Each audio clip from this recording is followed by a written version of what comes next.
എന്തുവാ മാം?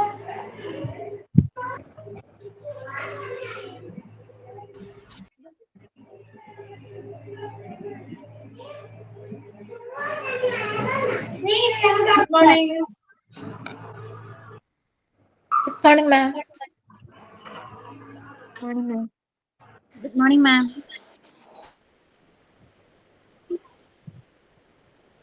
Okay, കഴിഞ്ഞ ക്ലാസ്സിൽ നമ്മൾ ഹ്യൂമൻ റിസോഴ്സ് മാനേജ്മെന്റ് എവിടെ വരെയാണ് നിർത്തിയത്?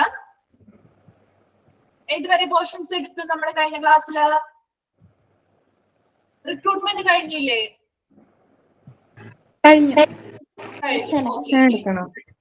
സെലക്ഷൻ സ്റ്റാർട്ട് ചെയ്യണം അല്ലെ? ഓക്കെ ഓക്കെ, റിക്രൂട്ട്മെന്റുമായി ബന്ധപ്പെട്ട കാര്യങ്ങളൊക്കെ ക്ലിയർ ആണോ? ഓക്കെ ആണോ? Okay, miss.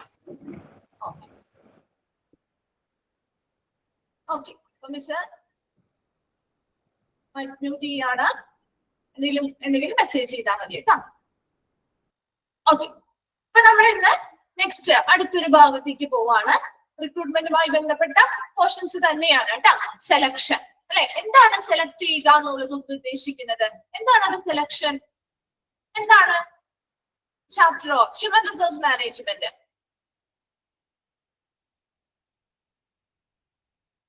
ഓക്കെ, അപ്പൊ നോക്കി ശ്രദ്ധിച്ചേ, എന്താണ് ഒരു സെലക്ഷൻ എന്നതുകൊണ്ട് ഉദ്ദേശിക്കുന്നത്? ഇവിടെ റിക്രൂട്ട്മെന്റുമായി ബന്ധപ്പെട്ട് നമ്മൾ സെലക്ട് ചെയ്യുക എന്നുള്ളത് കൊണ്ട് ഉദ്ദേശിക്കുന്നത് എന്താണ്? എന്താണ് സെലക്ഷൻ എന്നുള്ള വേർഡ് കേൾക്കുമ്പോൾ നിങ്ങൾക്ക് മനസ്സിലാവുന്നത്? മെസ്സേജ് ചെയ്തേ, എന്താണ് മനസ്സിലാവുന്നത്?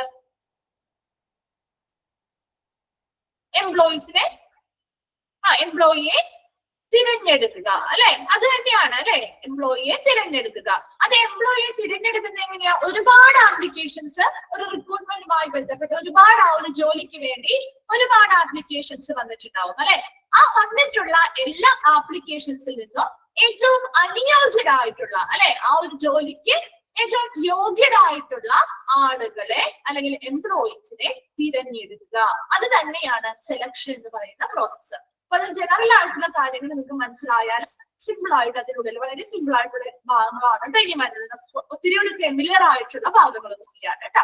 നോക്കി, the selection procedure is related to acquiring relevant information about an applicant. ഈ ഒരു സെലക്ഷൻ പ്രൊസീജിയർ അല്ലെ, ആ ഒരു സെലക്ഷൻ നടപടിക്രമം എന്ന് പറയുന്നത് is related to acquiring relevant information about an applicant. ഒരു അപേക്ഷകനെ കുറിച്ചുള്ള പ്രസക്തമായിട്ടുള്ള വിവരങ്ങൾ നേടുന്നതിനായി നടത്തുന്ന ഒരു പ്രൊസീജിയർ അല്ലെങ്കിൽ നടപടിക്രമമാണ് സെലക്ഷൻ എന്ന് പറയുന്നത്. എന്തിനു വേണ്ടിയാണ്?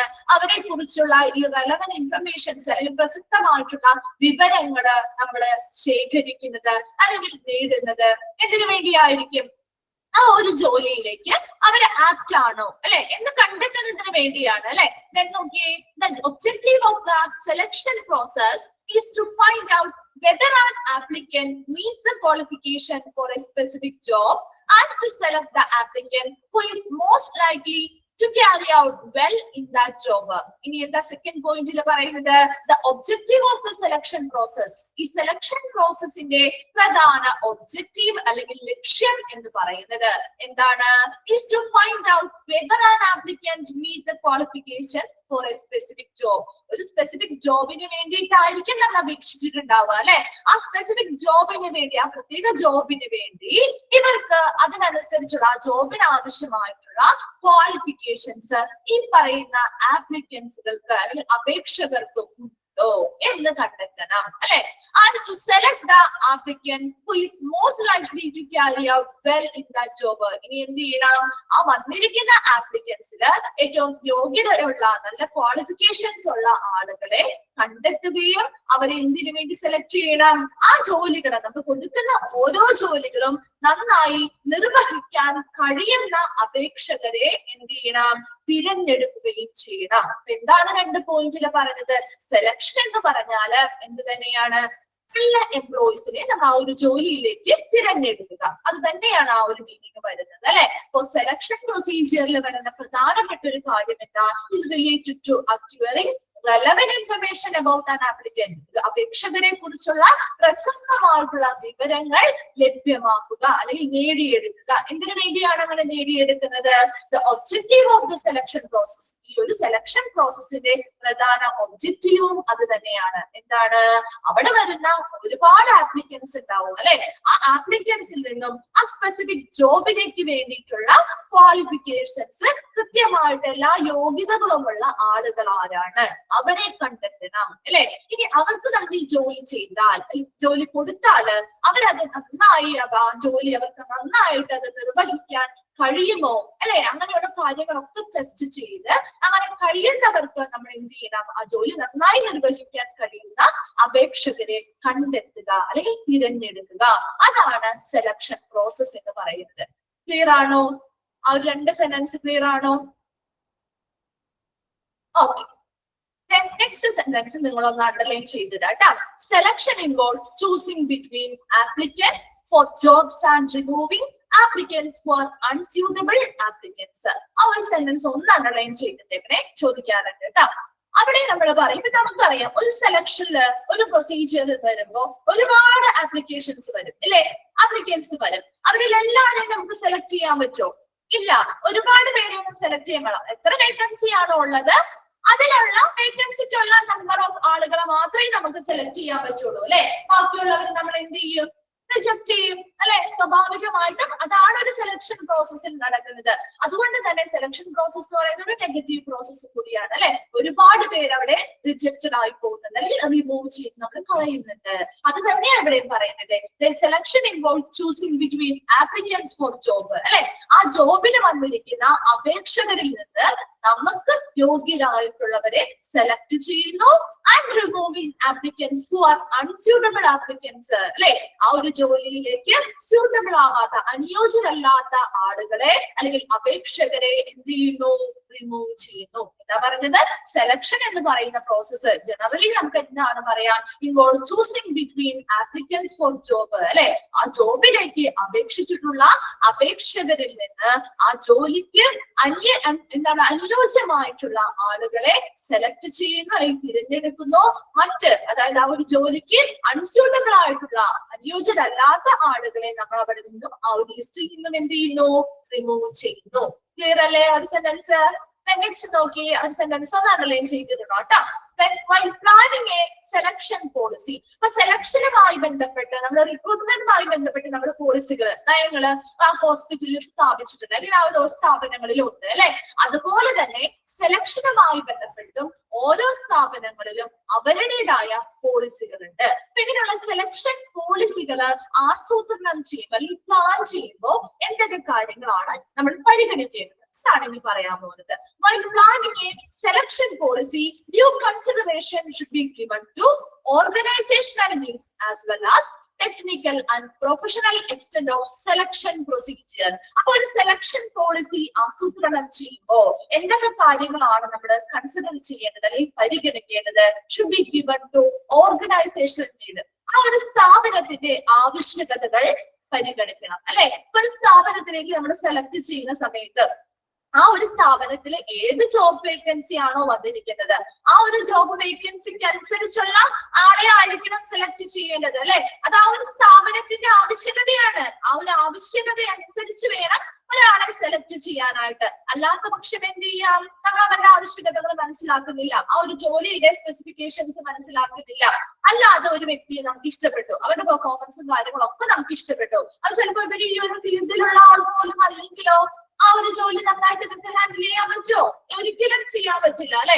അതുകൊണ്ട് തന്നെ ആ ഒരു സ്ഥാപനത്തിന്റെ ആവശ്യകത എന്താണ്, ആ ഒരു റിക്രൂട്ട്മെന്റ് അല്ലെങ്കിൽ ആ ഒരു സെലക്ഷൻ നടത്തുമ്പോ ആ ഒരു സ്ഥാപനം എന്താണോ ആവശ്യകത എന്താണോ അത് മനസ്സിലാക്കിക്കൊണ്ട് അല്ലെങ്കിൽ അത് പരിഗണിക്കണം. അത് കൂടാതെ as well as technical and professional extent of selection procedure എന്ന് പറഞ്ഞാൽ സാങ്കേതികപരവും തൊഴിൽപരവുമായിട്ടുള്ള ഒരു വ്യാപ്തി ആ ഒരു സ്ഥാപനത്തിൽ അല്ലെങ്കിൽ ആ ഒരു പ്രൊസീജിയറുമായി ബന്ധപ്പെട്ട് സാങ്കേതികപരവും തൊഴിൽപരമായിട്ടുള്ള ഒരു വ്യാപ്തി എത്രത്തോളം ഉണ്ട്, ആ ഒരു ഓർഗനൈസേഷന്റെ ആവശ്യകതകൾ എത്രത്തോളം ഉണ്ട്, എത്രത്തോളം നമ്പർ ഓഫ് വേക്കൻസീസ് ആണ് അവിടെ ഉള്ളത് എന്ന രീതിയിൽ എല്ലാ കാര്യങ്ങളും പരിഗണിച്ചുകൊണ്ടായിരിക്കണം ഒരു സെലക്ഷൻ പോളിസികള് ആസൂത്രണം ചെയ്യാനായിട്ട് അല്ലെങ്കിൽ പ്ലാൻ ചെയ്യാനായിട്ട്. ക്ലിയർ ആണോ? ആ ഒരു ഫസ്റ്റ് സെലക്ഷൻ എന്ന് പറയുന്നതിന്റെ ആ ഒരു ഇൻട്രഡക്ഷൻ ഭാഗം വേഗം ഒന്ന് നോക്കിയേ. ഏതെങ്കിലും പോയിന്റ് ഡൗട്ട് ഉണ്ടെങ്കിൽ ഒന്ന് ചോദിക്കാം കേട്ടോ.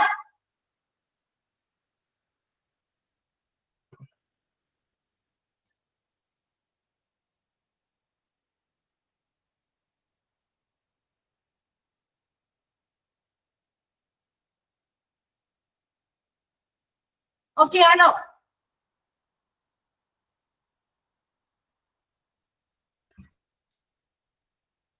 ക്ലിയർ ആണോ? ഒന്ന് റെസ്പോണ്ട് ചെയ്തേ. ഓക്കെ, നെക്സ്റ്റ് നമ്മൾ പറയാൻ പോകുന്നത് സ്റ്റെപ്സ് ഇൻ സെലക്ഷൻ പ്രോസസ്. സെലക്ഷനുമായി ബന്ധപ്പെട്ട് എന്തൊക്കെ സ്റ്റെപ്പുകളാണുള്ളത് അപ്പൊ അത് കുറച്ചൊന്ന് നോട്ട് ചെയ്ത് വെക്കണം കേട്ടോ, ഏതൊക്കെ സ്റ്റെപ്പുകളാണുള്ളത്. ഫസ്റ്റ് വൺ ആണ് റിസപ്ഷൻ. ചോദിക്കാം, ഈ സെലക്ഷൻ പ്രോസസ്സിൽ ഉൾപ്പെട്ടിട്ടുള്ള സ്റ്റെപ്സ് ഏതൊക്കെയാണ് എന്ന് ചോദിക്കാം, അല്ലെങ്കിൽ ഉൾപ്പെടാത്തവ ഏതാണ് എന്ന രീതിയിൽ ചോദിക്കാം കേട്ടോ. അപ്പൊ അതൊന്ന് നോട്ട് ചെയ്ത് വെച്ചേക്കാം കേട്ടോ, നിങ്ങൾ ജസ്റ്റ് ഒന്ന് മനസ്സിലാക്കി വെച്ചാലും മതി. അപ്പൊ ഫസ്റ്റ് പോയിന്റ് എന്താ, reception or preliminary interview or screening അല്ലെ. ഏതൊരു സെലക്ഷൻ പ്രോസസ്സിന്റെയും ആദ്യ ഘട്ടം എന്ത് തന്നെയാണ്, സ്ക്രീനിങ് ചെയ്യുക അല്ലെങ്കിൽ ഇന്റർവ്യൂ ചെയ്യുക അല്ലെ, പ്രാഥമിക അഭിമുഖം നടത്തുക. കേട്ടിട്ടുണ്ടോ സ്ക്രീനിങ് ചെയ്യുന്നതൊക്കെ? കേട്ടിട്ടുണ്ടോ സ്ക്രീനിങ് ചെയ്യുന്നത്? ഓക്കെ, ക്ലിയർ ആണ് അല്ലെ. അപ്പൊ അതുപോലെയുള്ള ഒരു പ്രിലിമിനറി ഇന്റർവ്യൂ അല്ലെങ്കിൽ സ്ക്രീനിങ് ആണ് ഫസ്റ്റ് സ്റ്റെപ്പ് എന്ന് പറയുന്നത്. രണ്ടാമത് application blank or application form. ഒരു ആപ്ലിക്കേഷൻ ഫോം തരും അല്ലെ, ഏത് സ്ഥാപനത്തിലാണെങ്കിലും നിങ്ങൾ എവിടെയെങ്കിലും ഒക്കെ റിക്രൂട്ട്മെന്റുമായി ബന്ധപ്പെട്ട് പോയിട്ടുണ്ടോ, ആണെങ്കിലും ഒക്കെ ആപ്ലിക്കേഷൻസ് ഒക്കെ ജോലിക്ക് വേണ്ടി ഇപ്പൊ കൊടുത്തിട്ടുണ്ടോ? കൊടുത്തിട്ടുണ്ടോ? കുറച്ചു പേര് ഇല്ല. ഓക്കെ, കുറച്ചു പേര് കൊടുത്തിട്ടുണ്ട്. ഓക്കെ, അപ്പൊ അവർക്ക് കുറച്ചും കൂടി ഫെമിലിയർ ആയിരിക്കും. ഇല്ലെങ്കിലും നമുക്കറിയാം അല്ലെ, നമ്മുടെ ഒരു അഡ്മിഷൻ എടുക്കണമെങ്കിലും നമ്മൾ ഈ പറയുന്ന കുറെ പ്രൊസീജിയേഴ്സ് ഒക്കെ നമ്മൾ ചെയ്യാറുണ്ട് അല്ലെ. ഒരു ആപ്ലിക്കേഷൻ ഫോം തരും, ഏതൊരു ജോലിക്കാണെങ്കിലും ഒരു പ്രിലിമിനറി ഇന്റർവ്യൂ ഉണ്ടാവും, ഒരു ആപ്ലിക്കേഷൻ ബ്ലാങ്ക് അല്ലെങ്കിൽ ഒരു ആപ്ലിക്കേഷൻ ഫോം നമ്മൾ ഫില്ല് ചെയ്ത് കൊടുക്കണം അല്ലെ. എന്തൊക്കെയായിരിക്കും നമ്മൾ ആപ്ലിക്കേഷൻ ഫോമിൽ ഫില്ല് ചെയ്ത് കൊടുക്കാം? എന്തൊക്കെ കാര്യങ്ങളായിരിക്കും? എന്തൊക്കെ കാര്യങ്ങളാണ് നമ്മൾ ഒരു ആപ്ലിക്കേഷൻ ഫോമിൽ ഫില്ല് ചെയ്ത് കൊടുക്കേണ്ടി വരിക? ഒന്ന് പറഞ്ഞേ, നിങ്ങൾക്ക് അറിയാവുന്ന കാര്യങ്ങളൊന്ന് പറഞ്ഞേ. അവരുടെ നമ്മുടെ ക്വാളിഫിക്കേഷൻസ്, ആദ്യം തന്നെ നമ്മുടെ പേര് അല്ലെ, നമ്മുടെ പേര്, നമ്മുടെ എന്താണ് അഡ്രസ്, നമ്മുടെ എക്സ്പീരിയൻസ്, നമ്മുടെ ക്വാളിഫിക്കേഷൻസ് അല്ലെ, നമ്മുടെ പേഴ്സണൽ ആയിട്ടുള്ള ഇൻഫർമേഷൻസ് മുതലായ എല്ലാ കാര്യങ്ങളും നമ്മൾ ആ ഒരു ആപ്ലിക്കേഷൻ ഫോമിൽ എന്ത് ചെയ്തിട്ടുണ്ടാവും, രേഖപ്പെടുത്തിയിട്ടുണ്ടാവും. അതുപോലെ തന്നെ ഇപ്പൊ നമ്മളൊരു ജോലിക്കാണ് അപ്ലൈ ചെയ്യുന്നതെങ്കിൽ നമുക്കൊരു പ്രീവിയസ് എക്സ്പീരിയൻസോ കാര്യങ്ങളോ ഉണ്ടെങ്കിൽ നമ്മൾ ആ ഒരു ആപ്ലിക്കേഷൻ ഫോമിൽ നമ്മൾ ആ ഒരു എക്സ്പീരിയൻസ് ഏത് സ്ഥാപനത്തിൽ നിന്നായിരുന്നു ആ സ്ഥാപനത്തിലേക്ക് കോണ്ടാക്ട് ചെയ്യുന്നത്, നമ്മുടെ റെഫറൻസ് നമുക്ക് കണ്ടിട്ടുണ്ടോ? അത് റെഫറൻസ് ചെക്ക് ചെയ്യാന്നുള്ളത്, റെഫറൻസുകൾ വെക്കുന്നത് കണ്ടിട്ടുണ്ടോ? അപ്പൊ ഫസ്റ്റ് ഒരു ഫ്രഷർ ആയിട്ട് ഇറങ്ങുന്ന വ്യക്തിയാണെങ്കിൽ കൂടി അവര് റെഫറൻസ് വെക്കുന്നത് നമ്മൾ പഠിച്ച കോളേജുകളിലെയോ അല്ലെങ്കിൽ നമ്മൾ പഠിച്ച സ്ഥാപനങ്ങളിലെ ഉദ്യോഗസ്ഥരായിട്ടുള്ള ആളുകളെ, നമ്മുടെ ടീച്ചേഴ്സിനെയോ അങ്ങനെയൊക്കെയാണ് ഫ്രഷർ ആയിട്ടുള്ള ആളുകൾ വെക്കുക കേട്ടോ.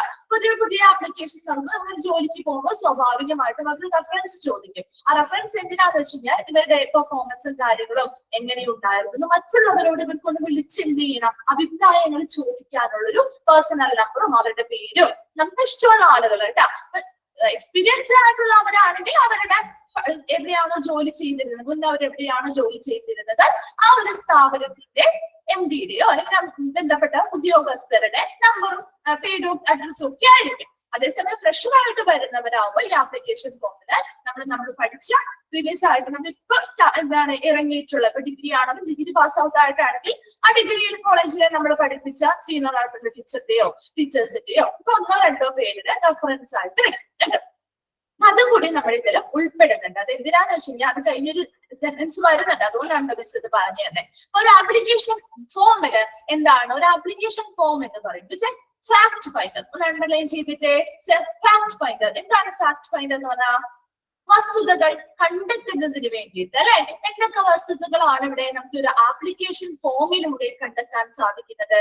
which helps one to learn about an application's background അല്ലെ. ആ ഒരു ആപ്ലിക്കന്റിന്റെ ബാക്ക്ഗ്രൗണ്ട് അല്ലെ, അവരെവിടെ നിന്ന് വരുന്നു, അവരുടെ അഡ്രസ് എവിടെയാണ്, അവർ ഏത് സ്ഥലത്ത് നിന്നാണ് വരുന്നത് അല്ലെ, ഇതുമായി ബന്ധപ്പെട്ട ലൈഫ് ഹിസ്റ്ററി അല്ലെ, അവരുടെ ജീവിതത്തെ കുറിച്ചുള്ള അല്ലെങ്കിൽ ജീവിത ചരിത്രം അതുപോയിട്ടുള്ള എല്ലാ കാര്യങ്ങളും നമുക്ക് ആ ഒരു ആപ്ലിക്കേഷൻ ഫോമിലൂടെ കണ്ടെത്താൻ സാധിക്കും ഇല്ലേ. ഒരു ആപ്ലിക്കേഷൻ ഫോം ഉപയോഗിച്ച് കഴിഞ്ഞാൽ നമ്മുടെ അച്ഛന്റെ പേര്, അമ്മയുടെ പേര്, നമ്മുടെ അഡ്രസ്സ്, നമ്മുടെ ഫോൺ നമ്പേഴ്സ്, മറ്റു എഡ്യൂക്കേഷൻ ക്വാളിഫിക്കേഷൻ, ഒരുപാട് കാര്യങ്ങൾ അല്ലെ, നമ്മുടെ ലൈഫ് ഹിസ്റ്ററി, അതുപോലെ തന്നെ നമ്മുടെ ബാക്ക്ഗ്രൗണ്ട്, എവിടെ നിന്നാണ് നമ്മുടെ ബാക്ക്ഗ്രൗണ്ട്, ഇപ്പോഴുള്ള എല്ലാ കാര്യങ്ങളും ആ ഒരു ഓരോ അപേക്ഷനെ കുറിച്ചും നമുക്ക് ഈ ഒരു ആപ്ലിക്കേഷൻ ഫോം ഉപയോഗിച്ചുകൊണ്ട് ആ വസ്തുതകള് നമുക്ക് കണ്ടെത്താനായിട്ട് സാധിക്കും. അതുകൊണ്ട് തന്നെ ഒരു ആപ്ലിക്കേഷൻ ഫോം എന്ന് പറയുന്നത് ഒരു ഫാക്ട് ഫൈൻഡർ ആണ്. Then all conducted interviews to inspect the facts and get at the attitude of the applicant and his family to the job. ഇനി എന്ത് ചെയ്യുന്നു, ഇങ്ങനെ ആപ്ലിക്കേഷൻസ് വരുന്നവരെ ആ ഒരു ആപ്ലിക്കേഷൻ ഫോമുകളിലൂടെ നമ്മൾ എന്ത് ചെയ്യുന്നു, എല്ലാവരും നമ്മൾ ഇന്റർവ്യൂകൾ അറ്റൻഡ് ചെയ്യിപ്പിക്കുന്നു. ആ ഇന്റർവ്യൂ അറ്റൻഡ് ചെയ്യുന്ന സമയത്ത് നമുക്ക് എന്ത് മനസ്സിലാക്കാൻ പറ്റും? To inspect the fact and gets at that. അപ്പൊ ഈ ഒരു കാര്യങ്ങൾ ജസ്റ്റ് അവർ എന്ത് ചെയ്തിട്ടുണ്ടാവുള്ളൂ, നമുക്ക് ആ ഒരു ആപ്ലിക്കേഷൻ ഫോമിൽ എന്ത് ചെയ്ത് തന്നിട്ടുണ്ടാവുള്ളൂ അല്ലെ, ഫില്ല് ചെയ്ത് തന്നിട്ടുണ്ടാവുള്ളൂ. അത് ഇന്റർവ്യൂവിന് വിളിക്കുന്ന സമയത്താണ് നമുക്ക് ഈ പറയുന്ന കാര്യങ്ങള്, ഈ പറയുന്ന ഫാക്ട് എല്ലാം കൃത്യമാണോ അല്ലെ എന്ന് പരിശോധിക്കാൻ സാധിക്കും. അപ്പൊ അവരോട് നമ്മൾ ചോദിക്കും, ഈ ഇന്റർവ്യൂവർ ചോദിക്കും അല്ലെ, എന്താണ് നിങ്ങളുടെ പേര് അല്ലെ, പേര് എന്താണ്, നമ്മുടെ പേര് ഓൾറെഡി അവർക്ക് അറിയാം, ആ ഒരു ആപ്ലിക്കേഷൻ ഫോമിൽ ഓൾറെഡി ഉണ്ട്. എന്നാൽ പോലും അവർ ചോദിക്കില്ലേ, നമ്മുടെ പേര് എന്താണ്, നിങ്ങളുടെ പേര് എന്താണ്, എവിടെയാണ്, എവിടെ നിന്നാണ് വരുന്നത്, എന്തൊക്കെ ക്വാളിഫിക്കേഷൻസ് ഉണ്ട് എന്ന് ചോദിക്കാറില്ലേ, ഇനി എന്തൊക്കെ എക്സ്പീരിയൻസ് ഉണ്ട് എന്ന് അവർ അവർക്ക് ഓൾറെഡി അറിയാം, അതിൽ എഴുതിയിട്ടുണ്ട്. എന്നാൽ പോലും അവരെന്ത് ചെയ്യും, നമ്മളോട് ചോദിക്കും. അത് പരിശോധിക്കുകയാണ് അവർ ചെയ്യുന്നത് കേട്ടോ. Then and get the attitude of the applicant and his family to the job. പിന്നെ എന്ത് ചെയ്യും, ഈ ഒരു ജോലിക്ക് അവർ വന്നിരിക്കുമ്പോൾ അവരുടെ ആറ്റിറ്റ്യൂഡ് അല്ലെങ്കിൽ ഈ ഒരു ജോലിയോടുള്ള അവരുടെ മനോഭാവം എങ്ങനെയാണ്, അതുപോലെ അവരുടെ മാത്രമല്ല അവരുടെ ഫാമിലി മെമ്പേഴ്സിന്റെയും ഈ ജോലിയിലേക്ക് ഉള്ള ഒരു മനോഭാവം അവർക്ക് എങ്ങനെ, ഫാമിലിയിൽ സപ്പോർട്ട് ഉണ്ടോ അല്ലെ, അവരൊക്കെ ചോദിക്കാറുണ്ട്. പ്രത്യേകിച്ച് സ്ത്രീകളോടാണെങ്കിൽ അവർ ചോദിക്കും, ഫാമിലി സപ്പോർട്ടഡ് ആണോ, ഹസ്ബൻഡ് എന്ത് ചെയ്യുന്നു, അവരെങ്ങനെയാണ് ഈ ഒരു ജോലിയിലേക്ക് ഇന്ന സമയം മുതൽ ഇന്ന സമയം വരെ വരാനായിട്ട് നിങ്ങൾ വില്ലിംഗ് ആണോ, ഫാമിലി ഹെൽപ്പ് ചെയ്യോ എന്ന രീതിയിലൊക്കെ ചില സ്ഥാപനങ്ങളിൽ ചിലപ്പോൾ ഇന്റർവ്യൂവിൽ ചോദിക്കാറുണ്ട്. അപ്പൊ അതെല്ലാം അവർ എന്തിനു വേണ്ടിയിട്ടാ, ഈ ആപ്ലിക്കേഷൻ ഫോമിൽ കൊടുത്തിരിക്കുന്ന കാര്യങ്ങള് കൃത്യമാണോ, ഈ പറയുന്ന വിവരങ്ങളെല്ലാം വസ്തുനിഷ്ഠമാണോ എന്നുള്ളത് ചെക്ക് ചെയ്യുന്നുണ്ട് അല്ലെങ്കിൽ പരിശോധിക്കുന്നുണ്ട്. അതുപോലെ ഈ ഒരു ജോലിയിലേക്കുള്ള ആ അപേക്ഷകന്റെയും അവരുടെ ഫാമിലിയുടെയും മനോഭാവം എങ്ങനെയാണ് എന്നൊക്കെ അറിയാനായിട്ട് ഈ ഒരു ആപ്ലിക്കേഷൻ ഫോം ഉപയോഗിച്ചുകൊണ്ട് നമുക്ക് സാധിക്കുന്നുണ്ട്. തേർഡ് വൺ ആണ് ഫിസിക്കൽ എക്സാമിനേഷൻ. ചില ഇന്റർവ്യൂസുമായി അല്ലെങ്കിൽ ചില സെലക്ഷൻ പ്രൊസീജിയറുമായി ബന്ധപ്പെട്ട് ഫിസിക്കൽ എക്സാമിനേഷൻസ് ഉണ്ടാവും. ഏതാണ് നിങ്ങൾക്ക് കൂടുതൽ ഫെമിലിയർ ആയിട്ടുള്ള ഒരു ജോബ് പറഞ്ഞേ, ഫിസിക്കൽ എക്സാമിനേഷൻ ഉള്ളത് ഏത് ജോബാണ്? ഫിസിക്കൽ എക്സാമിനേഷൻസ് ഉള്ളത് പോലീസ് അല്ലെ, പോലീസ്, ആർമി മുതലായിട്ടുള്ളവ അങ്ങനെയുള്ള ജോലികൾക്കൊക്കെ നമുക്ക് ഫിസിക്കൽ എക്സാമിനേഷൻസ് ഉണ്ടാവും അല്ലെ. അപ്പൊ ശാരീരിക പരിശോധനകൾ നടത്തും അല്ലെ. Health and stamina R important factors in success അല്ലെ. നമ്മുടെ ആരോഗ്യവും അതുപോലെ നമ്മുടെ സ്റ്റാമിന, നമ്മുടെ കരുത്ത് അല്ലെ, നമ്മുടെ ആരോഗ്യവും കരുത്തും R important factors in success. ഒരു വിജയത്തിന്റെ ഏറ്റവും പ്രധാന ഘടകങ്ങളാണ് അല്ലെ. അപ്പൊ ചില തരത്തിലുള്ള സെലക്ഷൻ പ്രൊസീജിയറിൽ എല്ലാ എല്ലാ സ്ഥാപനങ്ങളിലും എല്ലാ സ്റ്റെപ്പുകളും ചിലപ്പോൾ ഫോളോ ചെയ്യുന്നില്ല കേട്ടോ. ചില സ്ഥാപനങ്ങളിൽ ചിലപ്പോൾ ഇന്റർവ്യൂ വഴി മാത്രമേ ചെയ്യുന്നുണ്ടാവുള്ളൂ. ചില സ്ഥാപനങ്ങളിൽ ജോലിക്ക് വേണ്ടിയിട്ട് അവരിതുപോലെയുള്ള പല സ്റ്റെപ്പുകളിലൂടെയും ഫോളോ ചെയ്ത് വന്നിട്ടായിരിക്കും അവർക്ക് ആ ഒരു ജോലിയിലേക്കുള്ള പ്രവേശനം ലഭിക്കുന്നത് കേട്ടോ. ഒരു ഫിസിക്കൽ എക്സാമിനേഷൻ എന്ന് പറഞ്ഞാൽ ശാരീരിക പരിശോധനകൾ നടത്തുകയാണ്. നമ്മുടെ ആരോഗ്യവും കരുത്തും ആ ഒരു സക്സസിന്റെ അല്ലെങ്കിൽ വിജയത്തിന്റെ ഏറ്റവും പ്രധാന ഘടകങ്ങളാണ്. Then fourth one ആണ് സൈക്കോളജിക്കൽ ടെസ്റ്റിംഗ്. എന്താണ് സൈക്കോളജിക്കൽ ടെസ്റ്റിംഗ്? മനഃശാസ്ത്ര പരിശോധന അല്ലെ. എന്തായിരിക്കും? To inspect the surface area and get an objective look at a candidate's suitability for a job, candidates aptness for a job. ഇനി ഈ ഒരു സൈക്കോളജിക്കൽ ടെസ്റ്റുകളില് ഇവിടെ എന്താണ് അവർ പരിശോധിക്കുന്നത്? എന്തൊക്കെ കാര്യങ്ങളാണ് പരിശോധിക്കുന്നത്? ഇൻസ്പെക്ട് ദ സർഫസ് ഏരിയ, അവരുടെ ബിഹേവിയർ മുതലായിട്ടുള്ള കാര്യങ്ങൾ അല്ലെ. Get an objective look at an candidate suitability, അവരുടെ ഒരു വസ്തുനിഷ്ഠമായിട്ട് ആ കാൻഡിഡേറ്റ് അല്ലെങ്കിൽ ആ ഒരു അപേക്ഷകൻ എങ്ങനെയാണ് ആ ഒരു ജോലിയിലേക്ക് അനുയോജ്യരാണോ അല്ലെ, വളരെ ആപ്റ്റ് ആണോ അല്ലെങ്കിൽ വളരെ ഉചിതമായിട്ടുള്ള കാൻഡിഡേറ്റിനെയാണോ നമ്മൾ കൊണ്ടുവന്നിരിക്കുന്നത് എന്ന കാര്യങ്ങൾ. അപ്പൊ കൂടുതലും ഇതില് സൈക്കോളജിക്കൽ ടെസ്റ്റിൽ അവരുടെ ബിഹേവിയർ, അതുപോലെ അവരെങ്ങനെയാണ് മറ്റുള്ളവരുമായിട്ട് പെരുമാറുന്നത്, ഒരു സിറ്റുവേഷൻ വന്നാൽ അവരെങ്ങനെ അത് ഹാൻഡിൽ ചെയ്യും. ഒരു ജോലിയിൽ വരുമ്പോൾ സ്വാഭാവികമായിട്ടും എപ്പോഴും നല്ല സിറ്റുവേഷൻസ് ആവണമെന്നില്ല അല്ലെ, പ്രോബ്ലംസും കാര്യങ്ങളൊക്കെ ഫേസ് ചെയ്യേണ്ടി വരും. അതൊക്കെ അവരെങ്ങനെ ഫേസ് ചെയ്യും എന്നൊക്കെ മനസ്സിലാക്കിക്കൊണ്ടായിരിക്കണം നമ്മൾ ഒരു വ്യക്തിയെ തിരഞ്ഞെടുക്കേണ്ടത്. അപ്പൊ അതിനു വേണ്ടിയിട്ട് സൈക്കോളജിക്കൽ ടെസ്റ്റിങ്ങുകൾ കൂടി നടത്താറുണ്ട്. നെക്സ്റ്റ് വരുന്നത് റെഫറൻസ് ചെക്ക്. പറഞ്ഞില്ലേ, ആപ്ലിക്കേഷൻ ഫോമിന്റെ കൂടെ നമ്മൾ റെഫറൻസുകൾ വെക്കും. നമ്മുടെ സീനിയർ ആയിട്ടുള്ളവരുമായിട്ടായിരിക്കും അല്ലെങ്കിൽ നമ്മളുമായി ബന്ധപ്പെട്ടുള്ള നമ്മളെ കൂടുതൽ അറിയാവുന്ന എക്സ്പീരിയൻസ്ഡ് ആയിട്ടുള്ള കുറച്ച് ആയിട്ടുള്ള കുറച്ച് ഉദ്യോഗസ്ഥരെയാണ് നമ്മൾ വെക്കുന്നത്. അപ്പൊ അങ്ങനെ നമ്മൾ പ്രീവിയസ് ആയിട്ട് വർക്ക് ചെയ്തിരുന്ന സ്ഥാപനങ്ങളിലെ ഉദ്യോഗസ്ഥരായിരിക്കാം. അപ്പൊ അവരോട് എന്ത് ചെയ്യും, ഇവർ ആ ഒരു റെഫറൻസ് ചെക്ക് ചെയ്തിട്ട് കൃത്യമാണോ, ഇവർ ഇത്രയും വർഷം അവിടെ എക്സ്പീരിയൻസ് ഉണ്ടോ, അവർ എങ്ങനെയായിരുന്നു, അവിടുത്തെ അവരുടെ ബിഹേവിയറും കാര്യങ്ങളും എങ്ങനെയായിരുന്നു, നല്ലതായിരുന്നോ, എന്തുകൊണ്ടാണ് അവർ ആ ഒരു ജോലിയിൽ നിന്ന് അവിടെ നിന്ന് പോരാൻ കാരണം എന്ന രീതിയിൽ നമ്മൾ പറഞ്ഞ കാര്യങ്ങളൊക്കെ ശരിയാണോ എന്ന് ഇവർ ഒന്നും കൂടി എന്ത് ചെയ്യും, റെഫറൻസ് ചെക്കുകൾ ചെയ്യും. Then ലാസ്റ്റ് വരുന്നത് final selection approval by manager. Final ആയിട്ടുള്ള അപ്രൂവൽ അല്ലെങ്കിൽ അനുമതി, ആ ഒരു ജോലിയിലേക്ക് ഇവർ പ്രവേശിച്ചു എന്നുള്ള ഒരു അനുമതി കൊടുക്കുന്നത് ആരാണ്? ആ ഒരു സ്ഥാപനത്തിന്റെ മാനേജർ ആണ് അല്ലെ. And communication of the decision to the candidate. അതിനുശേഷം അവർ മാനേജർ എന്ത് ചെയ്യുന്നു, ആ സെലക്ഷൻ പ്രൊസീജിയറിനുള്ള അപ്രൂവൽ കൊടുക്കും, ഫൈനൽ ആയിട്ട് ഒരു വ്യക്തിയെ സെലക്ട് ചെയ്യും, അതിനുശേഷം അത് കാൻഡിഡേറ്റ്സിലേക്ക് ആ ഒരു തീരുമാനം കമ്മ്യൂണിക്കേഷനിലൂടെ അല്ലെങ്കിൽ ആശയവിനിമയത്തിലൂടെ അറിയിക്കുകയും ചെയ്യും. ഇന്നയാളേക്കാണ് ഞങ്ങൾ ഇന്ന പൊസിഷനിലേക്ക് സെലക്ട് ചെയ്തിരിക്കുന്നത് എന്ന് അറിയിക്കുകയും ചെയ്യും. വീണ്ടും ഒന്ന് വായിച്ചു നോക്കി ആ സ്റ്റെപ്സ്. ഏതെങ്കിലും ഡൗട്ട് ഉണ്ടോ എന്ന്?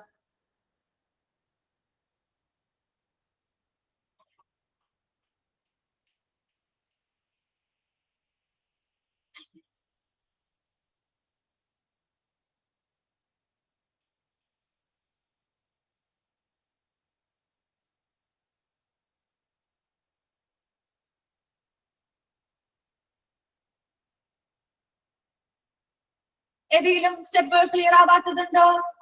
ഓക്കെ ആണോ? ക്ലിയർ ആണോ?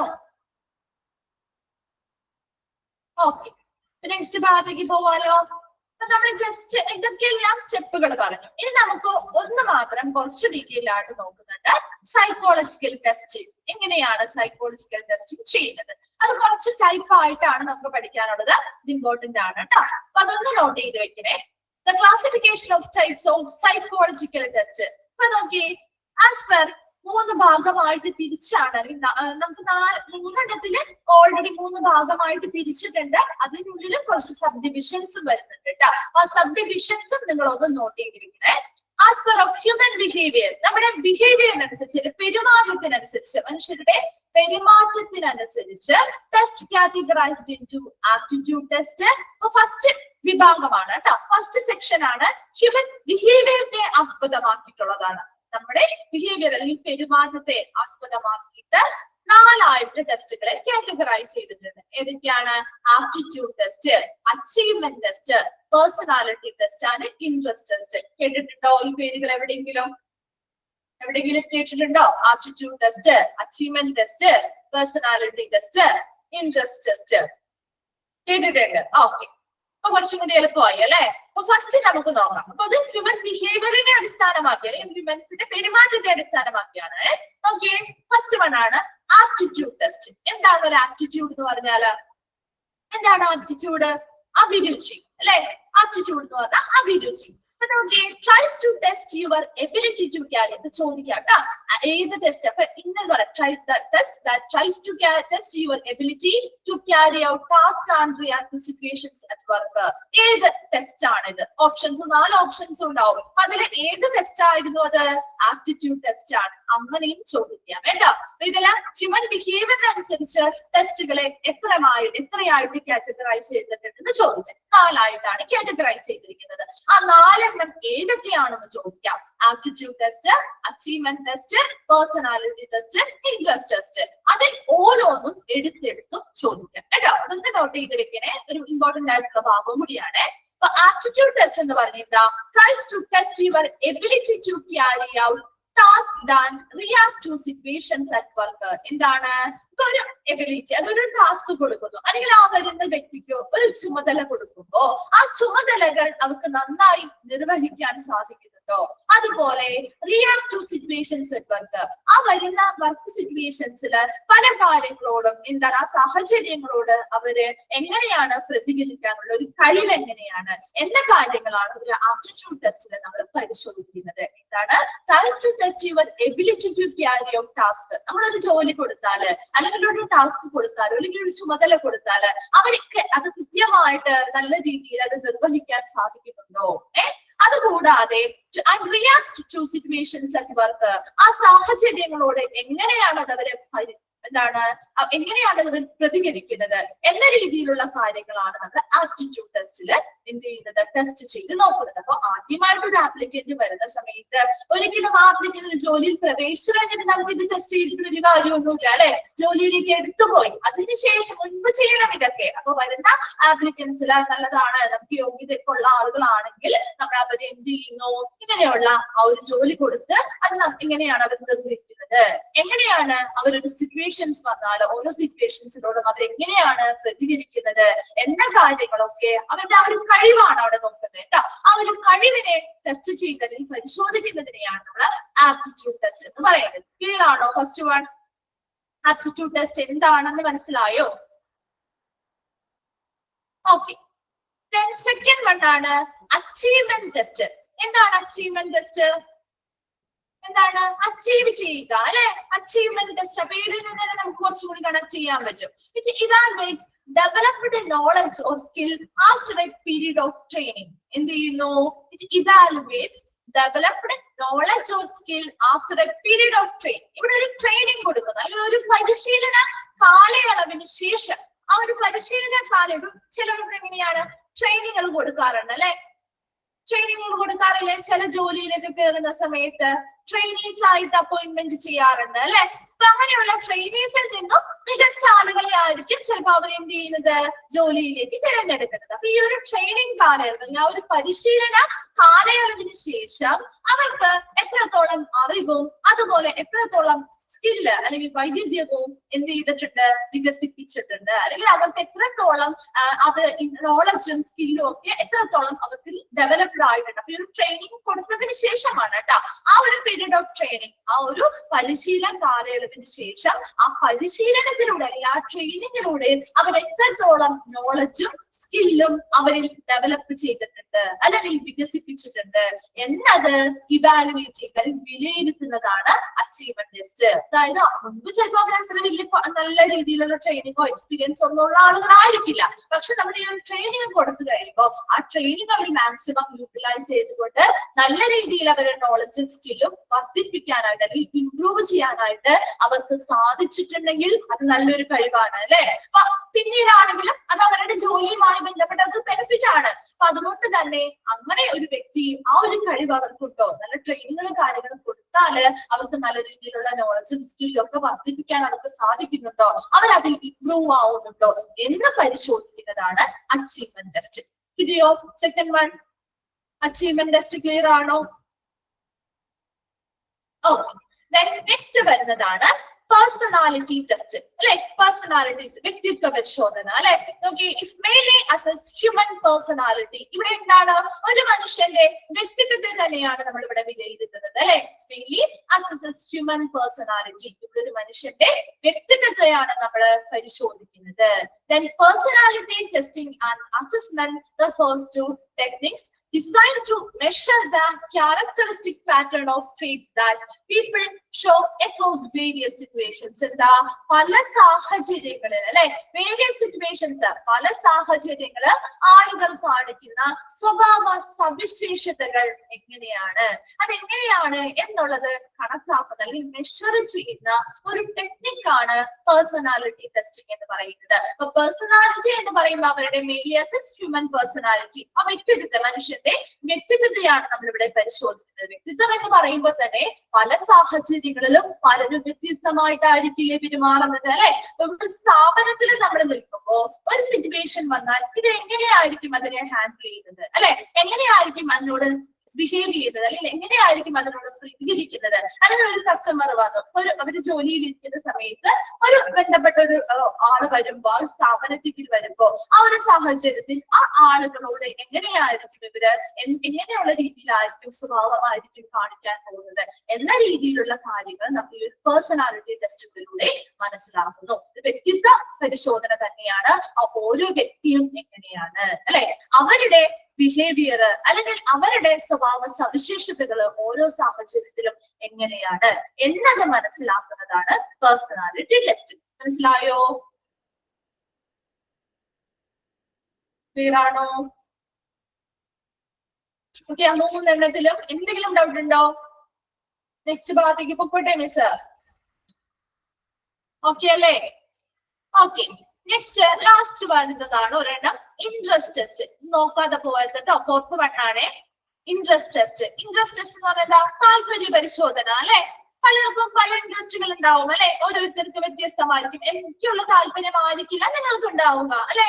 അതാണ് determines a person preference for specific field or activities. ചില വ്യക്തികൾക്ക് നമുക്കറിയാം ചില സ്പെസിഫിക് ആയിട്ടുള്ള മേഖലകളിലേക്കോ അല്ലെങ്കിൽ ചില സ്പെസിഫിക് ആയിട്ടുള്ള പ്രത്യേക പ്രവർത്തനങ്ങളിലോ ഒക്കെ ഒരു കുറച്ച് മുൻഗണന ഉണ്ടാവും, അവർക്ക് കുറച്ച് പ്രിഫറൻസ് ഉണ്ടാവും അല്ലെ.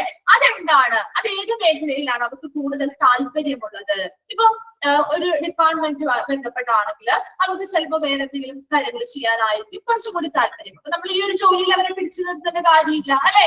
അവർക്ക് താല്പര്യമുള്ള മേഖലകളിലാണ് അവർ കൂടുതൽ വർക്ക് ചെയ്യുള്ളൂ അല്ലെ. അപ്പൊ അതിനനുസരിച്ച് അവരുടെ സ്പെസിഫിക് ആയിട്ടുള്ള മേഖലകൾ ഏതാണ്, ഓക്കെ, ഏറ്റവും മുൻഗണനയുള്ള മേഖലകൾ, ഈ താല്പര്യമുള്ള മേഖലകൾ ഏതാണ്, ഏറ്റവും താല്പര്യമുള്ള പ്രവർത്തനങ്ങൾ ഏതാണ് എന്ന രീതിയിലുള്ള ഓരോ വ്യക്തിയുടെയും അങ്ങനെയുള്ള താല്പര്യങ്ങൾ അല്ലെങ്കിൽ പ്രിഫറൻസ്, മുൻഗണനകള് നിർണ്ണയിക്കുന്ന ടെസ്റ്റ് ആണ് ഇൻട്രസ്റ്റ് ടെസ്റ്റ് എന്ന് പറയുന്നത്. ഓക്കെ ആണോ ഇൻട്രസ്റ്റ് ടെസ്റ്റ്?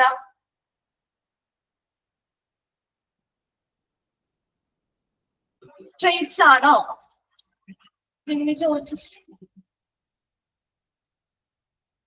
ട്രേറ്റ്സ് എന്ന് പറഞ്ഞാൽ സ്വഭാവ ഗുണങ്ങൾ അല്ലെങ്കിൽ സ്വഭാവ സവിശേഷതകൾ കേട്ടോ. സ്വഭാവ ഗുണങ്ങൾ ഓരോ സിറ്റുവേഷൻ വരുമ്പോ പലരും പല രീതിയിലായിരിക്കും അല്ലെ. അപ്പൊ അതിന്റെ ആ ഒരു സ്വഭാവ സവിശേഷത, അപ്പൊ പല സാഹചര്യങ്ങളും വരുമ്പോ ഈ പറയുന്ന ജീവനക്കാർ എങ്ങനെയായിരിക്കും അവരുടെ സ്വഭാവ സവിശേഷതകൾ അവരവിടെ കാണിക്കുന്നത്. ഓക്കെ അല്ലേ? അപ്പൊ ഒരു 4 ക്ലിയർ ആണല്ലോ. നെക്സ്റ്റ് ഭാഗത്തേക്ക് പൊക്കോട്ടെ. ഓക്കെ, നെക്സ്റ്റ് ആണ് on the basis of use of test. ഇനി നമ്മൾ ആദ്യം ഹ്യൂമൻ ബിഹേവിയറിനെ അടിസ്ഥാനമാക്കി എന്ന് പറഞ്ഞു അല്ലെ. ഇവിടെ ആ ടെസ്റ്റുകളുടെ ഉപയോഗത്തെ അടിസ്ഥാനമാക്കിയിട്ട്, ഓരോ ടെസ്റ്റുകളുടെയും ഉപയോഗത്തെ അടിസ്ഥാനമാക്കിയിട്ട് നമ്മൾ എന്താ, on the basis of the use to which the test are put, they may be categorized into 3 broad categories. അപ്പൊ ആ ഒരു ടെസ്റ്റുകൾ എന്ന് പറയുന്നത് ഇവിടെ ആ ഒരു ടെസ്റ്റിന്റെ യൂസ് അല്ലെങ്കിൽ ഉപയോഗത്തെ അടിസ്ഥാനമാക്കിയിട്ട് ഈ ടെസ്റ്റുകളെ 3 ആയിട്ട് ഇവിടെ ബ്രോഡ് ആയിട്ട് കാറ്റഗറൈസ് ചെയ്തിരിക്കുന്നു. ബിഹേവിയർ കാറ്റഗറി എത്രയാണ്? 4 ആയിട്ട് കാറ്റഗറൈസ് ചെയ്തിരുന്നു. On the use of test, ആ ഒരു ടെസ്റ്റിന്റെ യൂസ് അല്ലെങ്കിൽ ഉപയോഗത്തിന്റെ അടിസ്ഥാനത്തിൽ ഇവിടെ 3 ആയിട്ട് കാറ്റഗറൈസ് ചെയ്തിട്ടുണ്ട്. അതിൽ ഫസ്റ്റ് വൺ ആണ് സെലക്ഷൻ ടെസ്റ്റ്. നോട്ട് ചെയ്യണം കേട്ടോ, ഓരോന്നും നോട്ട് ചെയ്യണേ. സെലക്ഷൻ ടെസ്റ്റ് എന്താണ്? Selection test, these test are done to select apt candidates for a particular job. Selection test എന്ന് പറഞ്ഞാൽ എന്ത് തന്നെയാണ്? These tests are done to select apt candidates. അല്ലെ, ആ ഓരോ പർട്ടിക്കുലർ ജോബിലേക്കും ഓരോ പ്രത്യേക ജോലിയിലേക്കും ആവശ്യമായിട്ടുള്ള ഉചിതമായിട്ടുള്ള അനുയോജ്യരായിട്ടുള്ള കാൻഡിഡേറ്റ്സിനെ സെലക്ട് ചെയ്യുക എന്നതാണ് സെലക്ഷൻ ടെസ്റ്റ് എന്ന് പറയുന്നത്. ക്ലിയർ ആണല്ലോ? അതിനെ എക്സ്പ്ലെയിൻ ചെയ്യേണ്ട കാര്യമില്ലല്ലോ. ഓക്കെ അല്ലേ? Then second, classification test. Classification test എന്താണ്? Under such test, special consideration are given to decide on which of the several possible assignments a person will be able to do his best. ഇനി എന്താണ് classification ടെസ്റ്റിൽ പറയുന്നത്? ഈ ടെസ്റ്റുകളിൽ under such test, ഇത്തരം ടെസ്റ്റുകളുടെ കീഴിൽ നമ്മൾ ഒരു സ്പെഷ്യൽ കൺസിഡറേഷൻ, ഒരു പ്രത്യേക പരിഗണന കൊടുക്കുന്നത് എന്തിനായിരിക്കും? are given to decide, തീരുമാനിക്കണം on which of the several possible assignments a person will be able to do his best. അതായത് നിരവധി അസൈൻമെന്റുകൾ അല്ലെങ്കിൽ നിരവധി ടാസ്കുകൾ അവർക്ക് കൊടുക്കും. അതില് ഏതാണ് ഒരു വ്യക്തിക്ക് ഏറ്റവും പരമാവധി നല്ല രീതിയിൽ ചെയ്യാൻ സാധിക്കുന്നത് എന്ന് തീരുമാനിക്കുന്നതാണ് ക്ലാസിഫിക്കേഷൻ ടെസ്റ്റ് എന്ന് പറയുന്നത്. സെലക്ഷൻ ടെസ്റ്റ് എന്ന് പറഞ്ഞാൽ ഏറ്റവും ഉചിതമായിട്ടുള്ള കാൻഡിഡേറ്റിനെ ആ പർട്ടിക്കുലർ ജോബിലേക്ക് തിരഞ്ഞെടുക്കുന്നു. ക്ലാസിഫിക്കേഷൻ ടെസ്റ്റ് ആകുമ്പോൾ അവർക്ക് എന്ത് കൊടുക്കുന്നുണ്ട്? കുറച്ച് അസൈൻമെന്റുകൾ എന്ന് വെച്ചാൽ കുറച്ച് ടാസ്കുകൾ കൊടുക്കും. ആ അസൈൻമെന്റുകളില് അവർക്ക് ആ പറഞ്ഞിരിക്കുന്ന ടൈം പീരീഡിനുള്ളിൽ ഏതാണോ ഒരു വ്യക്തിക്ക് നന്നായിട്ട് അല്ലെങ്കിൽ അവർക്ക് ഏറ്റവും മാക്സിമം നല്ല രീതിയിൽ പരമാവധി ചെയ്യാൻ സാധിക്കുന്നത് ഏതാണ് എന്ന് തീരുമാനിക്കുന്നതാണ് ക്ലാസിഫിക്കേഷൻ ടെസ്റ്റ് എന്ന് പറയുന്നത്. ക്ലിയർ ആയോ? സെലക്ഷൻ ടെസ്റ്റും ക്ലാസിഫിക്കേഷൻ ടെസ്റ്റും മനസ്സിലായോ? ഓക്കെ. Then third one ആണ് placement test or decision. Okay, it is concerned with assigning a person to different levels of work rather than distinctly different types of work. അപ്പൊ അതിന് താഴെ നിങ്ങൾ ഒന്ന് ശ്രദ്ധിക്കുക കേട്ടോ. അത് പിന്നെയും റിപ്പീറ്റ് ചെയ്ത് വരുന്നുണ്ട്. മിസ് ഇവിടെ ഒന്ന് നോട്ട് ചെയ്ത് തരാം കേട്ടോ. ഓക്കെ, നിങ്ങളൊന്ന് ശ്രദ്ധിച്ച് ആ ക്ലാസിഫിക്കേഷൻ ടെസ്റ്റ് എന്ന് പറഞ്ഞാൽ പിന്നെയും ഒന്ന് വന്നിട്ടുണ്ട് കേട്ടോ. ഒരു ബ്ലൂ കളറിൽ ചെയ്തിട്ടില്ലേ?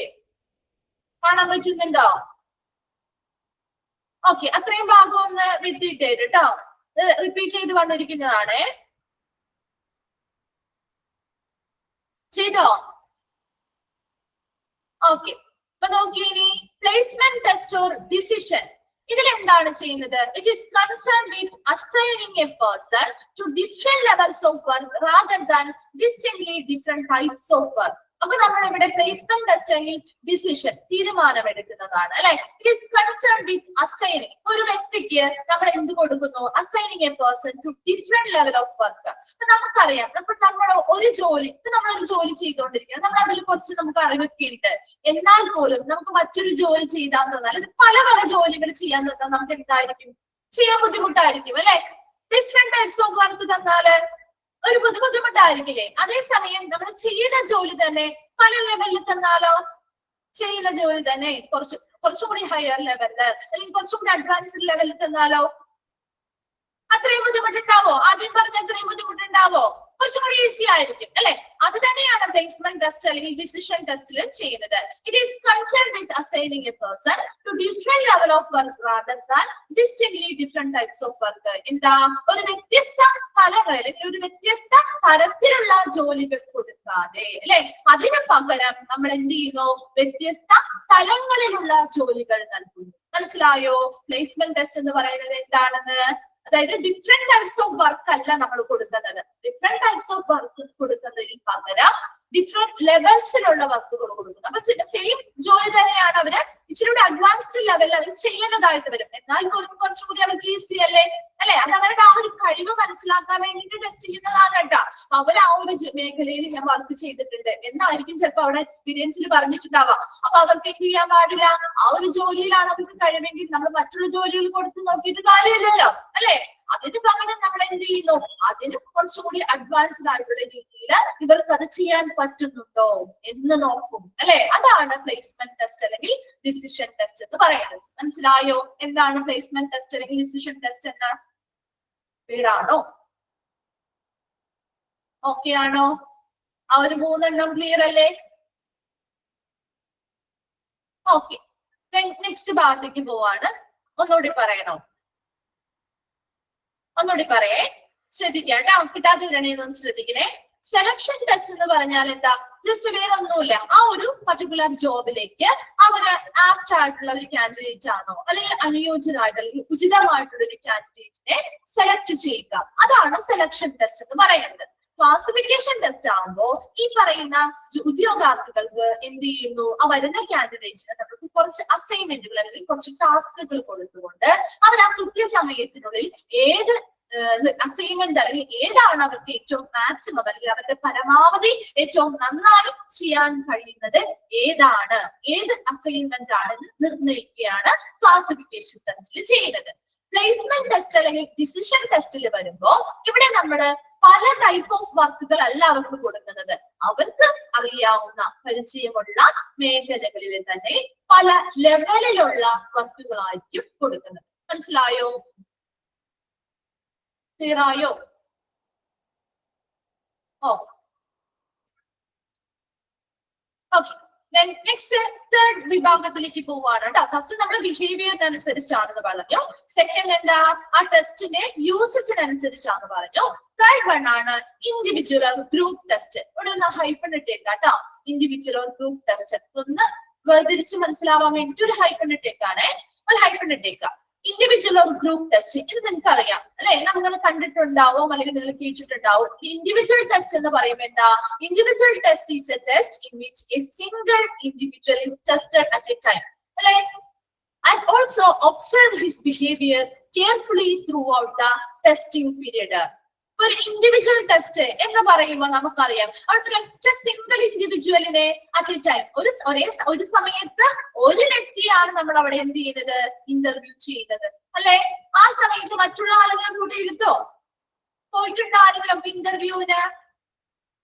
നിങ്ങളിൽ ആരെങ്കിലും ഇന്റർവ്യൂസ് ചെയ്യാൻ പോയിട്ടുണ്ടോ? ഓക്കെ, ലിജി പോയിട്ടുണ്ട്, നിമി പോയിട്ടുണ്ട്, ഓക്കെ, കുറച്ചുപേരൊക്കെ അധികം പോയിട്ടുണ്ട് അല്ലെ. അപ്പൊ നിങ്ങൾ ഒറ്റയ്ക്ക് എഴുതിയാണോ ഇന്റർവ്യൂ നടത്തിയിട്ടുള്ളത്? അതായത് കാൻഡിഡേറ്റ് ആയിട്ട് നിങ്ങൾ മാത്രമല്ലേ ഉണ്ടാവുള്ളൂ? അതെ അല്ലെ. അതുപോലെ തന്നെയാണ് ഇവിടെ ഇന്റർവ്യൂ മെത്തേഡ് എന്ന് പറയുന്നത്. ഇന്റർവ്യൂ ടെസ്റ്റ് എന്ന് പറയുമ്പോ അവിടെ നമ്മള് ഒരു സമയത്ത് ഒരു ഇൻഡിവിജ്വലിനെ ആയിരിക്കും നമ്മൾ പരിശോധിക്കുന്നത്.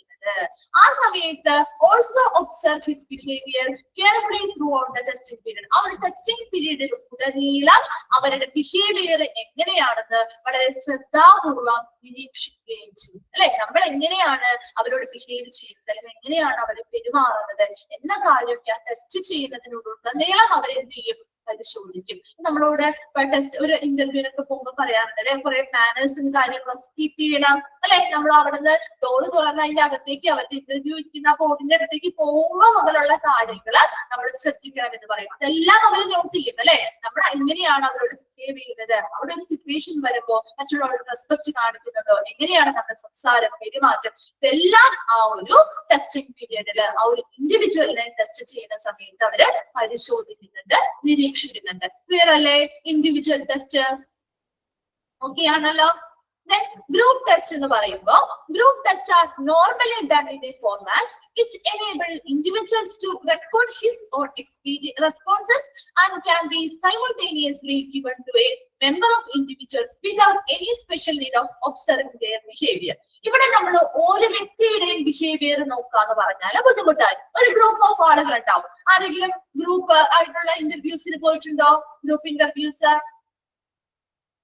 പോയിട്ടുണ്ടോ? ഇല്ല. അതെ, ഗ്രൂപ്പ് ഡിസ്കഷൻ പോലെയുള്ള ഇന്റർവ്യൂസ്, ഗ്രൂപ്പ് ഡിസ്കഷൻ ഒക്കെ നടത്തിയിട്ട് നമ്മൾ അതിൽ നിന്ന് സെലക്ട് ചെയ്യുന്നത് പോയിട്ടില്ല. ഓക്കെ, പോയിട്ടുണ്ട്. ജ്യോതി പോയിട്ടുണ്ട്. ഓക്കെ, എങ്ങനെയായിരുന്നു? ഒന്ന് മെസ്സേജ് ചെയ്തേ. എങ്ങനെയായിരുന്നു അവിടുത്തെ എക്സ്പീരിയൻസ്? എങ്ങനെയാണ് അവിടെ ഇന്റർവ്യൂ നടത്തുന്നത്? ഒരു ടോപ്പിക്ക് തരും, ശരിയാണ്, ഒരു ടോപ്പിക്ക് തരും. അതിനെ കുറിച്ചുള്ള അഭിപ്രായങ്ങൾ അല്ലെങ്കിൽ പ്രതികരണങ്ങൾ നമ്മൾ പറയണം അല്ലെ. ഗ്രൂപ്പുമായി ബന്ധപ്പെട്ട് പല പല ചർച്ചകളാണ് നമ്മൾ അവിടെ നടത്തുന്നത് അല്ലെ, ആണോ? അതെ, നമ്മൾ അതിനെ കുറിച്ച് നമ്മുടെ ഒപ്പീനിയൻസ് പറയുകയും ഒരു ഡിസ്കഷൻ നടത്തുകയും ചെയ്യും അല്ലെ ആ ഗ്രൂപ്പില്. അതിനുശേഷം അവർ എന്താ ചെയ്തത്? അതിനുശേഷം എന്താ ചെയ്തേ?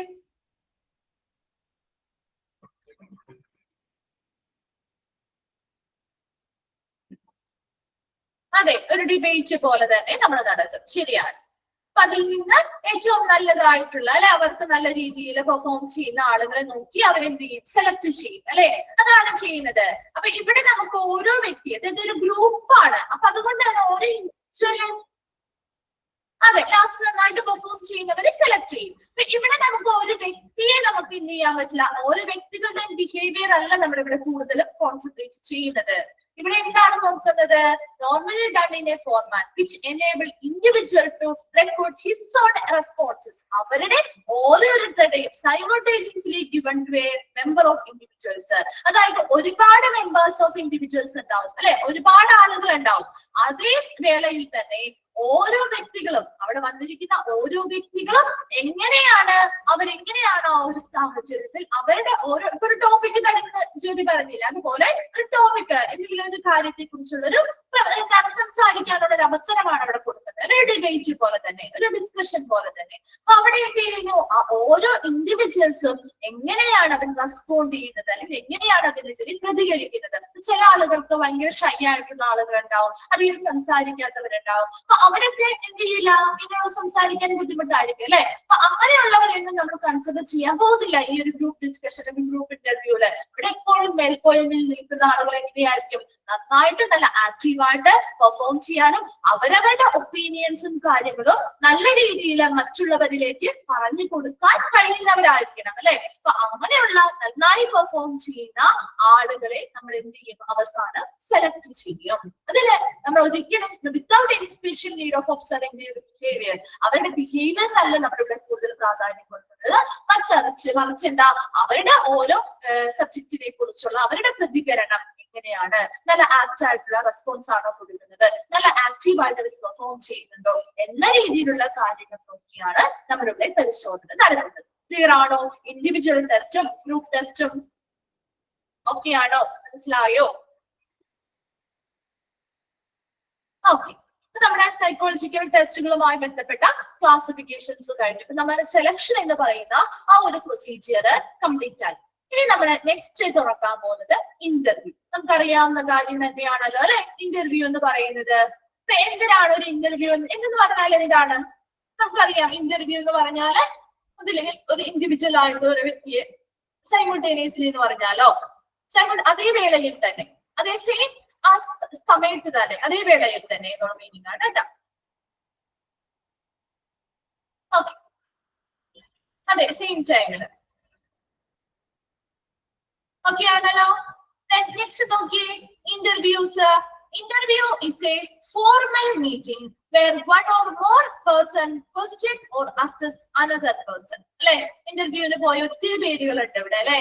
അവിടെ എന്താണ്, ഒരു വ്യക്തിയെ ഇവിടെ ഇന്റർവ്യൂവിൽ എന്താ ചെയ്യുന്നത്, ഒന്നോ അതിലധികമോ ആളുകള് മറ്റൊരാളെ എന്ത് ചെയ്യുന്നു, ചോദ്യം ചെയ്യുകയോ വിലയിരുത്തുകയോ ചെയ്യുന്ന ഒരു ഫോർമൽ മീറ്റിംഗ് അല്ലെങ്കിൽ ഒരു ഔപചാരിക മീറ്റിംഗ് ആണ് ഇന്റർവ്യൂ എന്ന് പറയുന്നത് അല്ലെ. ഇന്റർവ്യൂ എന്ന് പറഞ്ഞാൽ ഒരു ഫോർമൽ മീറ്റിംഗ് ആണ്, ഔപചാരിക മീറ്റിംഗ് ആണ്. അതെന്താണ്, one or more person question or assess another person. ഒരു വ്യക്തി ഏതാണോ നമ്മൾ അപേക്ഷിച്ച കാൻഡിഡേറ്റ് ആണെങ്കിൽ, നമ്മളാണ് ഒരു അപേക്ഷകനായിട്ട് അവിടെ പോകുന്നതെങ്കിൽ നമ്മൾ ഒരു വ്യക്തിയാണ് അല്ലെ, നമ്മളെ എന്ത് ചെയ്യുന്നു, ഒന്നോ അതിലധികമോ ആളുകള് നമ്മളെ ചോദ്യം ചെയ്യും അല്ലെ, നമ്മളോട് പല ക്വസ്റ്റ്യൻസും ചോദിക്കും അല്ലെ, ചോദ്യം ചെയ്യാം. അതുകൂടാ അല്ലെങ്കിലോ വിലയിരുത്തൽ നടത്തുകയും ചെയ്യുന്നു. അതാണ് ഒരു ഇന്റർവ്യൂ എന്ന് പറയുന്നത്. ഒന്ന് അണ്ടർലൈൻ ചെയ്ത് വെച്ചോട്ടോ. First sentence, interviews a formal meeting where one or more person question or assess another person. Okay ആണല്ലോ ഫസ്റ്റ് സെന്റൻസ്. നെക്സ്റ്റ് നോക്കി, the most widely used selection tool is probably the interview. ഏറ്റവും കൂടുതലായിട്ട് അല്ലെങ്കിൽ ഏറ്റവും വ്യാപകമായിട്ട് എന്താണ്, ഒരു പക്ഷേ ഏറ്റവും കൂടുതൽ വ്യാപകമായിട്ട് യൂസ് ചെയ്യുന്ന ഒരു സെലക്ഷൻ ടൂൾ എന്ന് പറയുന്നത് ഇന്റർവ്യൂ തന്നെയാണ് അല്ലെ. മിക്ക സ്ഥാപനങ്ങളും അവർ പ്രിഫർ ചെയ്യുന്ന ഒരു സെലക്ഷൻ ടൂൾ എന്ന് പറയുന്നത് ഇന്റർവ്യൂ അല്ലെ. മിക്ക സ്ഥാപനങ്ങളിലും ഇന്റർവ്യൂവിൽ തന്നെയാണ് കൂടുതലും ആളുകളെ സെലക്ട് ചെയ്യുന്നത് അല്ലെ. അതാണ് അവിടെ പറയുന്നത്. And it is a most complex selection technique since its scope consists of measuring all the relevant characteristics and integrating and classifying all other information about the application. അപ്പൊ ഇതെന്ന് പറയുന്നത് ഒരു കോംപ്ലക്സ് ആയിട്ടുള്ള ഒരു സെലക്ഷൻ, സങ്കീർണമായ ഒരു സെലക്ഷൻ പ്രോസസ് ആണ്, അല്ലെങ്കിൽ ഒരു സെലക്ഷൻ ടെക്നിക് ആണ്. എന്നാൽ പോലും ഇത് ഏറ്റവും കൂടുതലായിട്ട് വ്യാപകമായിട്ട് ഉപയോഗിക്കുന്നത് എന്തുകൊണ്ടായിരിക്കാം? സ്കോപ്പ് കൺസിസ്റ്റ് ഓഫ്, അതിന്റെ ആ ഒരു വ്യാപ്തി അല്ലെങ്കിൽ സ്കോപ്പ് എന്ന് പറയുന്നത് എന്താണ്? Is measuring all the relevant characters, ആ ഓരോ ഇൻഡിവിജ്വലുടെയും റെലവന്റ് ആയിട്ടുള്ള അല്ലെങ്കിൽ പ്രസക്തമായിട്ടുള്ള സവിശേഷതകൾ എന്താണെന്ന് നമുക്ക് മനസ്സിലാക്കാൻ പറ്റും അല്ലെ. അവരെ കുറിച്ചുള്ള ഒരു ആപ്ലിക്കന്റിനെ കുറിച്ചുള്ള എല്ലാ രീതിയിലുമുള്ള ഇൻഫർമേഷൻസ് നമുക്ക് ഇന്റഗ്രേറ്റ് ചെയ്യാനുള്ള സംയോജിപ്പിക്കുക, ക്ലാസിഫൈ ചെയ്യുക എന്ന് പറഞ്ഞാൽ എന്താണ്?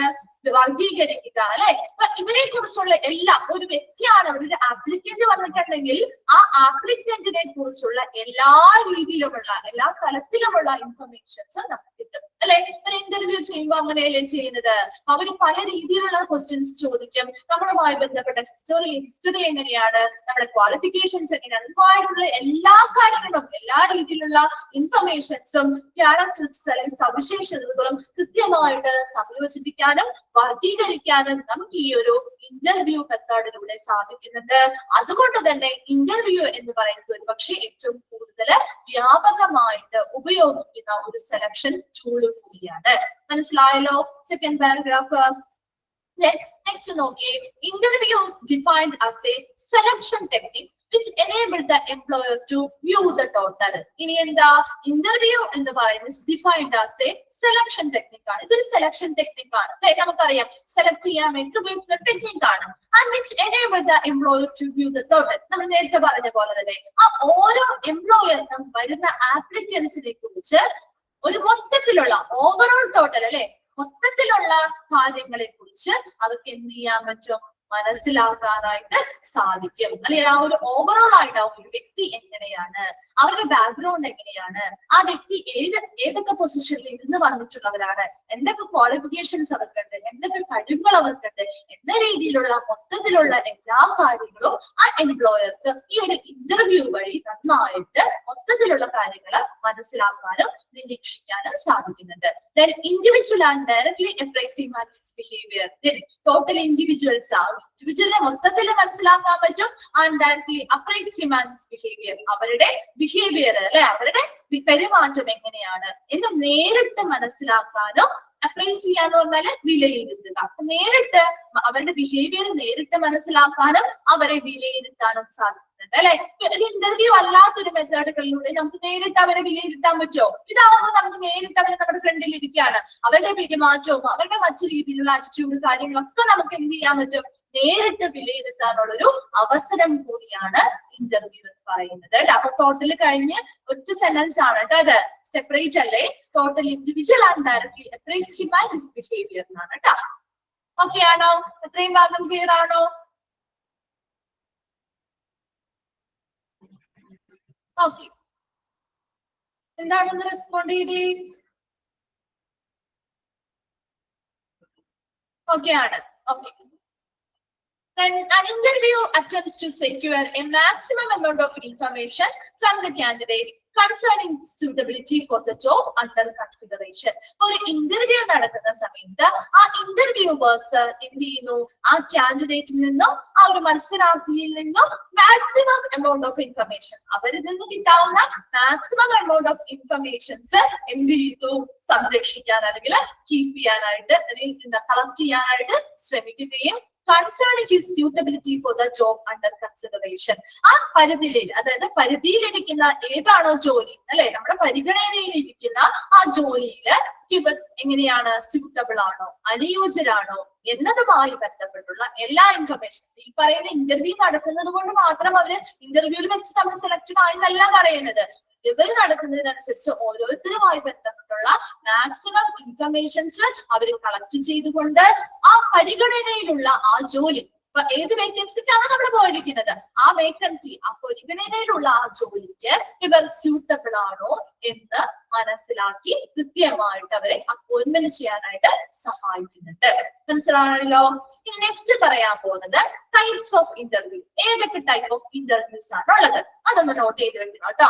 ഏതൊക്കെ ടൈപ്പ് ആണെന്ന് ചോദിക്കാറുണ്ട്. പേര് ചോദിച്ച് അല്ലെങ്കിൽ എന്താണ് ഇതിൽ ടൈപ്പുകൾ ഉൾപ്പെടുന്നത് ഏതാണ്, അല്ലെങ്കിൽ ടൈപ്സിൽ ഉൾപ്പെടാത്തത് ഏതൊക്കെയാണ് എന്ന രീതിയിൽ ക്വസ്റ്റ്യൻ ചോദിക്കാം കേട്ടോ. ടൈപ്സ് ഓഫ് ഇന്റർവ്യൂ നോക്കിയേ. പാറ്റേൺഡ് ഓർ സ്ട്രക്ചേർഡ് ഇന്റർവ്യൂ ഒന്ന് നോട്ട് ചെയ്ത് വെക്കാം കേട്ടോ. ഹെഡിങ് മാത്രം ഒന്ന് നോട്ട് ചെയ്ത് വെച്ചാൽ മതി. നിങ്ങൾക്ക് പറയുമ്പോൾ അറിയാൻ പറ്റും ഏതൊക്കെ രീതിയാണെന്നുള്ളത്. പാറ്റേൺഡ് ഓർ സ്ട്രക്ചേർഡ് ഇന്റർവ്യൂ എന്ന് പറഞ്ഞാൽ, സ്ട്രക്ചേർഡ് എന്ന് പറയുന്ന ഒരു പ്രത്യേക ഘടനയൊക്കെ ഉണ്ടാവും അല്ലെ. നമ്മളെ വലിയ രീതിയിലുള്ള ഇന്റർവ്യൂസ് ഒക്കെ കണ്ടിട്ടുണ്ടാവുമല്ലോ. നമ്മളെ നേരിട്ട് കണ്ടിട്ടില്ലെങ്കിലും നമ്മളെ മീഡിയാസിലൂടെ കണ്ടുകാണില്ലേ. ഇച്ചിരി കൂടി എന്താണ് ക്വാളിഫൈഡ് ആയിട്ടുള്ള ആളുകൾക്ക് നല്ല രീതിയിൽ ക്വസ്റ്റ്യൻസ് ഒക്കെ പ്ലാൻ ചെയ്ത് വെച്ച് വളരെ എക്സ്പീരിയൻസ്ഡ് ആയിട്ടുള്ള സീനിയർ ആയിട്ടുള്ള ആളുകളൊക്കെ ഇരുന്ന് ഇന്റർവ്യൂ ചെയ്യുന്നത് കണ്ടിട്ടില്ലേ. അത് തന്നെയാണ് പാറ്റേൺഡ് ഓർ സ്ട്രക്ചേർഡ് ഇന്റർവ്യൂ എന്ന് പറയാം.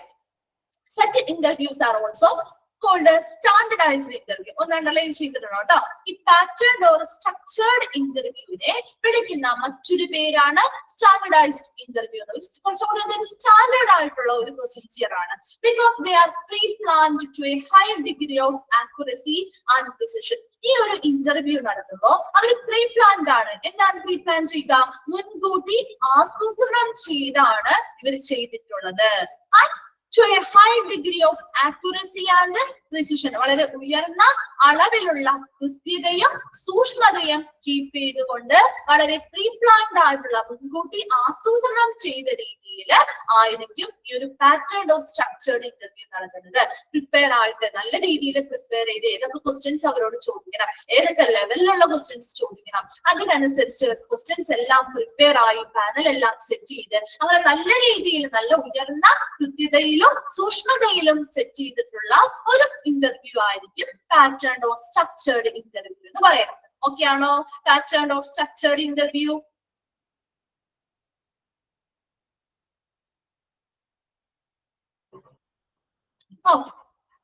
നെക്സ്റ്റ് വരുന്നത് നോൺ ഡയറക്റ്റീവ് ഫ്രീ ഇന്റർവ്യൂ. ഇനി എന്താണ്? It does not have a structure and is relatively non planned as to format. ഇനി ഇവിടെ എന്താ? നമ്മൾ നേരത്തെ പറയുന്നത് നന്നായിട്ട് സ്ട്രക്ചർ ചെയ്ത് നല്ല രീതിയിൽ ഘടനയൊക്കെ സ്ഥാപിച്ച് നല്ല രീതിയിൽ മുൻകൂട്ടി പ്ലാൻ ചെയ്ത് വെച്ചിരിക്കുന്ന ഒരു ഇന്റർവ്യൂ ആയിരുന്നു. രണ്ടാമത് പറയുന്നത് നോൺ ഡയറക്റ്റീവ് ഫ്രീ ഇന്റർവ്യൂ. ഇതിൽ എന്താണ്? It does not have a structure. ഇതിന് പ്രത്യേകിച്ച് ഒരു ഘടനയോ കാര്യങ്ങളോ ഒന്നും ഇങ്ങനെ ആയിരിക്കണം ഇന്റർവ്യൂ ചെയ്യുന്നത് എന്ന രീതിയിലുള്ള ഒരു ഘടനയോ കാര്യങ്ങളൊന്നും ഉണ്ടായിരിക്കില്ല. And is relatively non planned as to format. ആ ഫോർമാറ്റിനനുസരിച്ച് ശരിയായ രീതിയിൽ ആസൂത്രണങ്ങളും ചെയ്തിട്ടുണ്ടാവില്ല. And in such an interview the applicant is asked some very general questions. ഈ ഒരു ഇന്റർവ്യൂവില് ആപ്ലിക്കന്റിനോട് അവർ ചോദിക്കുന്നത് പൊതുവായിട്ടുള്ള ചില ക്വസ്റ്റ്യൻസ് ആയിരിക്കും. And he may reply to this in any way he likes for a considerable length of time. അപ്പൊ ഈ ഒരു ചോദിക്കുന്ന പൊതുവായിട്ടുള്ള കുറച്ച് ചോദ്യങ്ങൾക്ക് ഈ പറയുന്ന ആപ്ലിക്കന്റിന് അവർക്ക് ഇഷ്ടമുള്ള രീതിയിൽ അവർക്ക് മറുപടി പറയാനും അവർക്ക് ഇഷ്ടമുള്ള ഒരു കുറച്ച് സമയം എടുക്കാം. അതിന്റെ likes for a considerable length of time. അവർക്ക് ആവശ്യമുള്ള സമയമെടുത്ത് അവർക്ക് ഇഷ്ടമുള്ള രീതിയിൽ അവർക്ക് ആ ഒരു മറുപടി പറയാവുന്നതാണ്. നോൺ ഡയറക്റ്റീവ് ഫ്രീ ഇന്റർവ്യൂ എന്ന് പറയുമ്പോൾ ഇതൊരു പ്രത്യേക ഘടനയോ കാര്യങ്ങളോ ഒന്നും ഉണ്ടാവില്ല. ഒരിക്കലും പ്രീ പ്ലാൻഡ് അല്ലെങ്കിൽ മുൻകൂട്ടി ആസൂത്രണം ചെയ്ത ഒരു ഫോർമാറ്റിലും ആയിരിക്കില്ല ഈ ഇന്റർവ്യൂ കണ്ടക്ട് ചെയ്യുന്നത്. ഇവിടെ വരുന്ന ആപ്ലിക്കൻസിനോട് അവർ കുറച്ച് ജനറൽ ആയിട്ടുള്ള വളരെ പൊതുവായിട്ടുള്ള കുറച്ച് ക്വസ്റ്റ്യൻസ് ചോദിക്കുന്നു. ആ ക്വസ്റ്റ്യൻസ് ചോദിച്ചാൽ അതിനനുസരിച്ച് ആ ആപ്ലിക്കന്റിന് ഉത്തരം പറയാനായിട്ട് അവർക്ക് ആവശ്യമായിട്ടുള്ള സമയം എടുത്തുകൊണ്ട് അവർക്ക് ഇഷ്ടമുള്ള രീതിയിൽ അതിന് മറുപടിയും പറയാം. മനസ്സിലായോ?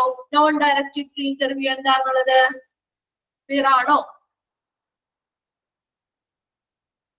ഓക്കെ ആണ്. നെക്സ്റ്റ് വരുന്നത് ഡെപ്ത് ഓർ ആക്ഷൻ ഇന്റർവ്യൂ. നോക്കിയേ, it is semi structured in nature and uses. Depth അല്ലെങ്കിൽ ആക്ഷൻ ഇന്റർവ്യൂ എന്ന് പറയുന്നത് it is semi structured in nature and uses. ഇതെങ്ങനെയാണ്? ഇത് പൂർണ്ണമായിട്ടും വളരെ ഘടനയുള്ളതല്ല, എന്നാൽ തീരെ എന്താണ് യാതൊരുവിധ പ്രീ പ്ലാനിങ്ങോ കാര്യങ്ങളും ഇല്ലാത്തതുമല്ല. അതിനിടയിൽ നിൽക്കുന്ന ഒരു സ്ട്രക്ചറാണ് ഡെപ്ത് ഓർ ആക്ഷൻ ഇന്റർവ്യൂ എന്ന് പറയുന്നത്. പറയുമ്പോൾ നമുക്ക് കുറച്ചുകൂടി മനസ്സിലാവും. The typical subject discussed at such interviews consist of the candidate's home life. ഇനി ഈ ഒരു ഡെപ്ത് ഓർ ആക്ഷൻ ഇന്റർവ്യൂല് പ്രധാനമായിട്ടും ചില ടിപ്പിക്കൽ ആയിട്ടുള്ള ചില സബ്ജക്റ്റുകളാണ് നമ്മൾ ഡിസ്കസ് ചെയ്യുന്നത്. എന്തൊക്കെയായിരിക്കും? Consist of the candidates home life, അവരുടെ ഗൃഹപരമായിട്ടുള്ള അല്ലെ വീട് ഗാർഹിക ജീവിതം എങ്ങനെയാണ്, അവരുടെ പ്രീവിയസ് എഡ്യൂക്കേഷൻസ്, പഠന വിദ്യാഭ്യാസവുമായി ബന്ധപ്പെട്ട കാര്യങ്ങൾ, പ്രീവിയസ് എക്സ്പീരിയൻസ് എങ്ങനെയാണ്, ആപ്റ്റിറ്റ്യൂഡ് അവരുടെ അഭിരുചി എങ്ങനെയാണ്, അവരുടെ എന്റർടൈനിങ്ങുമായി ബന്ധപ്പെട്ടുള്ള അവരുടെ താല്പര്യങ്ങള്, ഹോബികള് മുതലായിട്ടുള്ള ടിപ്പിക്കൽ സബ്ജക്റ്റുകളായിരിക്കും ഇവിടെ ഡിസ്കസ് ചെയ്യുന്നത്. അപ്പൊ കുറച്ച് പ്ലാൻഡുമാണ്, എന്നാൽ തീരെ പ്ലാൻഡ് ആയിട്ടില്ലാത്തതുമല്ല. അതിന്റെ രണ്ടിനും ഇടയിലായിട്ട് നിൽക്കുന്നതാണ് സെമി സ്ട്രക്ചേർഡ് എന്ന് പറയാം. ഇവിടെ പ്രധാനമായിട്ടും ഓരോ വ്യക്തികളെയും കുറിച്ച് കുറച്ചും കൂടി ഡീപ്പായിട്ട് അല്ലെങ്കിൽ ഒരു ആക്ഷൻ ആയിട്ട് കുറച്ചും കൂടി ഡീപ്പായിട്ടല്ലേ നമ്മൾ ഇവിടെ മനസ്സിലാക്കുന്നത്. അവിടെ ഇന്റർവ്യൂവിൽ വരുന്ന ഓരോ വ്യക്തികളുടെയും ഹോം ലൈഫ്, അവരുടെ ഗൃഹ രീതിയിലുള്ള ഗാർഹിക ജീവിതം എങ്ങനെയാണ്, അവരുടെ വീടുകളിൽ ആരൊക്കെയുണ്ട്, അവർ എത്രത്തോളം വിദ്യാഭ്യാസമുള്ളവരാണ്, ഏതൊക്കെ കോഴ്സുകളാണ് അവർ പഠിച്ചത്, അവർക്ക് മുൻപ് പ്രീവിയസ് എക്സ്പീരിയൻസോ കാര്യങ്ങളോ ഉണ്ടോ, അവരുടെ അഭിരുചികൾ എന്തൊക്കെയാണ്, അവരുടെ താല്പര്യങ്ങൾ, അവരുടെ ഹോബീസ് മുതലായിട്ടുള്ള ചില ടിപ്പിക്കൽ സബ്ജക്റ്റുകളായിരിക്കും ഈ ഡെപ്ത് ഓർ ആക്ഷൻ ഇന്റർവ്യൂവിൽ അവരോട് എന്ത് ചെയ്യുന്നത്, ഡിസ്കസ് ചെയ്യുന്നത്. ഓക്കെ ആണല്ലോ? ഡെപ്ത് ഓർ ആക്ഷൻ ഇന്റർവ്യൂ ഈ മൂന്നെണ്ണം ക്ലിയർ ആണോ? വേഗം ഒന്ന് വായിച്ചു നോക്കാം. നെക്സ്റ്റ് അവറും മിസ് തന്നെയാണ്. കുറച്ചു നേരം നമുക്കൊന്ന് കണ്ടിന്യൂ ചെയ്യാം. നിങ്ങൾ ഒരു 5 മിനിറ്റ് ബ്രേക്ക് എടുത്തോട്ടോ. 35 ഒക്കെ കഴിയുമ്പോഴേക്കും നമുക്കൊന്ന് സ്റ്റാർട്ട് ചെയ്യാം കേട്ടോ. ജസ്റ്റ് ലീവ് ചെയ്ത് പോവണ്ട, കണ്ടിന്യൂ ചെയ്യാം കേട്ടോ. 5 മിനിറ്റ്സ്, ഒരു 35 കഴിയുമ്പോഴേക്കും നമുക്ക് സ്റ്റാർട്ട് ചെയ്യാം കേട്ടോ.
ഓക്കെ, സ്റ്റാർട്ട് ചെയ്യാം.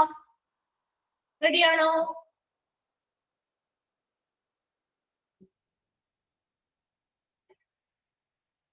സ്റ്റാർട്ട് ചെയ്യാം. ഓക്കെ, അപ്പൊ നമ്മൾ 3 പറഞ്ഞിരുന്നു. ഡെപ്ത് ഓർ ആക്ഷൻ ഇന്റർവ്യൂ വരെയാണ് നമ്മൾ പറഞ്ഞു നിർത്തിയത് അല്ലെ. അത് 3 ക്ലിയർ ആണല്ലോ. നെക്സ്റ്റ് 3 പോവട്ടെ. ഓക്കെ, നെക്സ്റ്റ് വരുന്നത് ഗ്രൂപ്പ് ഓർ ഡിസ്കഷൻ ഇന്റർവ്യൂ. നമ്മൾ പഠിച്ച കാര്യം തന്നെ അല്ലെ. ദിസ് ടൈപ്പ് ഓഫ് ഇന്റർവ്യൂ എന്നാണ് അവിടെ interview. In this type of interview groups rather than individuals are interview. ഇവിടെ നമ്മൾ ഒരു വ്യക്തിയെ അല്ല ഇന്റർവ്യൂ ചെയ്യുന്നത്, മറിച്ചോ ഒരു ഗ്രൂപ്പിനെയാണ് അല്ലെ. നമ്മൾ നേരത്തെ ഗ്രൂപ്പ് ഡിസ്കഷനുമായി ബന്ധപ്പെട്ടപ്പോൾ നമ്മൾ പറഞ്ഞതാണ്, അവിടെ ഒരിക്കലും ഒരു ഒറ്റ വ്യക്തിയല്ല നമ്മൾ ഇന്റർവ്യൂ ചെയ്തത്, ഒരു ഗ്രൂപ്പിനെയാണ് നമ്മൾ ഇന്റർവ്യൂ ചെയ്യുന്നത്. അതാണ് ഒരു ഗ്രൂപ്പ് ഓഫ് ഡിസ്കഷൻ ഇന്റർവ്യൂ എന്ന് പറയുന്നത്. ഓക്കെ ആണല്ലോ. അത് വലിയ പ്രത്യേകമായിട്ട് നമുക്കറിയാവുന്ന കാര്യമാണ് കേട്ടോ. നെക്സ്റ്റ് വരുന്നത് പാനൽ ഓർ ബോർഡ് ഇന്റർവ്യൂ. ഇതും കേട്ടിട്ടുണ്ടാവുമല്ലോ, പാനൽ ഓർ ബോർഡ് ഇന്റർവ്യൂ എന്ന് പറയുമ്പോൾ അല്ലെ. In this type of interview a candidate is interviewed by a number of interviewers. ഇവിടെ ഒരു കാൻഡിഡേറ്റ് ഉണ്ടാവുള്ളൂ, പക്ഷെ അവര് ഇന്റർവ്യൂ ചെയ്യാനായിട്ട് ഒന്നിലധികം അല്ലെ, അല്ലെങ്കിൽ ഒരു നിരവധി ആളുകള് ഇന്റർവ്യൂവേഴ്സ് ആയിട്ട് അഭിമുഖം നടത്തുന്നതിന് വേണ്ടി ഉണ്ടായിരിക്കും. പോയ ഇന്റർവ്യൂവിനൊക്കെ പോയ ആളുകൾ ഒന്ന് പറഞ്ഞേ, നിങ്ങൾക്ക് ഒരാൾ മാത്രമാണോ നിങ്ങൾ ഇന്റർവ്യൂ ചെയ്തേ? ഒരാളായിരുന്നോ ചെയ്തത്? അല്ല, അവിടെ ആ ഒരു സ്ഥാപനവുമായി ബന്ധപ്പെട്ട കുറച്ച് ആളുകൾ ഉണ്ടാവും അല്ലെ. ഒത്തിരി പേര് ഉണ്ടാവും അല്ലെ, ഒന്നിൽ കൂടുതലോ 2, 3, 4 പേരൊക്കെ ഉണ്ടാവും അല്ലെ. കുറച്ച് പേരധികം ആളുകൾ ഉണ്ടാവും അല്ലെ, നിരവധി ആളുകൾ ഉണ്ടാവും. 4 പേരുണ്ടായിരുന്നു. ഓക്കെ, അതെ. അപ്പൊ അങ്ങനെയുള്ള ഒരു സെലക്ഷൻ ആണ് പാനൽ അല്ലെങ്കിൽ ബോർഡ് ഇന്റർവ്യൂ എന്ന് പറയുന്നത് കേട്ടോ. അപ്പൊ പാനൽ അല്ലെങ്കിൽ ബോർഡ് ഇന്റർവ്യൂ എന്ന് പറഞ്ഞാല് ഇവിടെ ഇന്റർവ്യൂ, ഒരു കാൻഡിഡേറ്റിനെ ഇന്റർവ്യൂ ചെയ്യാൻ വേണ്ടി നിരവധി ഇന്റർവ്യൂവേഴ്സ് ഉണ്ടായിരിക്കും. ഓക്കെ ആണല്ലോ. ആ 2 ക്ലിയർ അല്ലേ? ഗ്രൂപ്പ് ഓഫ് ഡിസ്കഷൻ ഇന്റർവ്യൂവും പാനൽ ഓഫ് ബോർഡ് ഇന്റർവ്യൂവും. ലാസ്റ്റ് വരുന്നതാണ് സ്ട്രെസ് ഇന്റർവ്യൂ. ഒരു ഹൈഫൺ ഇട്ട് എവിടെ? Stress interview. സ്ട്രെസ് ഇന്റർവ്യൂ എന്നുള്ള പേര് കൊണ്ട് തന്നെ നിങ്ങൾ മനസ്സിലാക്കാം, ഇവിടെ നമ്മൾ അവിടെ വരുന്ന കാൻഡിഡേറ്റ്സിന് എന്ത് കൊടുക്കുന്നു? ഒരു സ്ട്രെസ് കൊടുക്കുന്നു, ഒരു സമ്മർദ്ദം കൊടുക്കുന്നു. എന്തിനു വേണ്ടിയാണ് ഇങ്ങനെ ഒരു സമ്മർദ്ദം അല്ലെങ്കിൽ സ്ട്രെസ് കൊടുക്കുന്നത് അവർക്ക്? എന്തിനു വേണ്ടിയായിരിക്കും? നിങ്ങളൊന്ന് ആലോചിച്ച് നോക്കിയാൽ അത് മനസ്സിലാവും. എന്തിനു വേണ്ടിയായിരിക്കും നമ്മൾ ഒരു സ്ട്രെസ് കൊടുക്കുന്നത് അവർക്ക്? എന്തിനായിരിക്കും? വെറുതെ നമ്മൾ സ്ട്രെസ് കൊടുത്ത് അവരുടെ ഇന്റർവ്യൂ കൊളവാക്കാൻ വേണ്ടിയിട്ടാണോ? ആണോ? അല്ല, പിന്നെ എന്തിനായിരിക്കും? അതെ, ആ ജോലിയിലും അവർക്ക് ഇതുപോലെയുള്ള സ്ട്രെസ്സുകൾ വരുമ്പോ അവരെങ്ങനെ ആ ഒരു സ്ട്രെസ്സിനെ ഹാൻഡിൽ ചെയ്യും അല്ലെ, കൈകാര്യം ചെയ്യും, എങ്ങനെയാണ് അതിനോട് അവർ ബിഹേവ് ചെയ്യുന്നത്? അതെ, അത് തന്നെയാണ്. അപ്പൊ അവിടെ മനസ്സിലാക്കാൻ വേണ്ടിയിട്ട് അല്ലെ.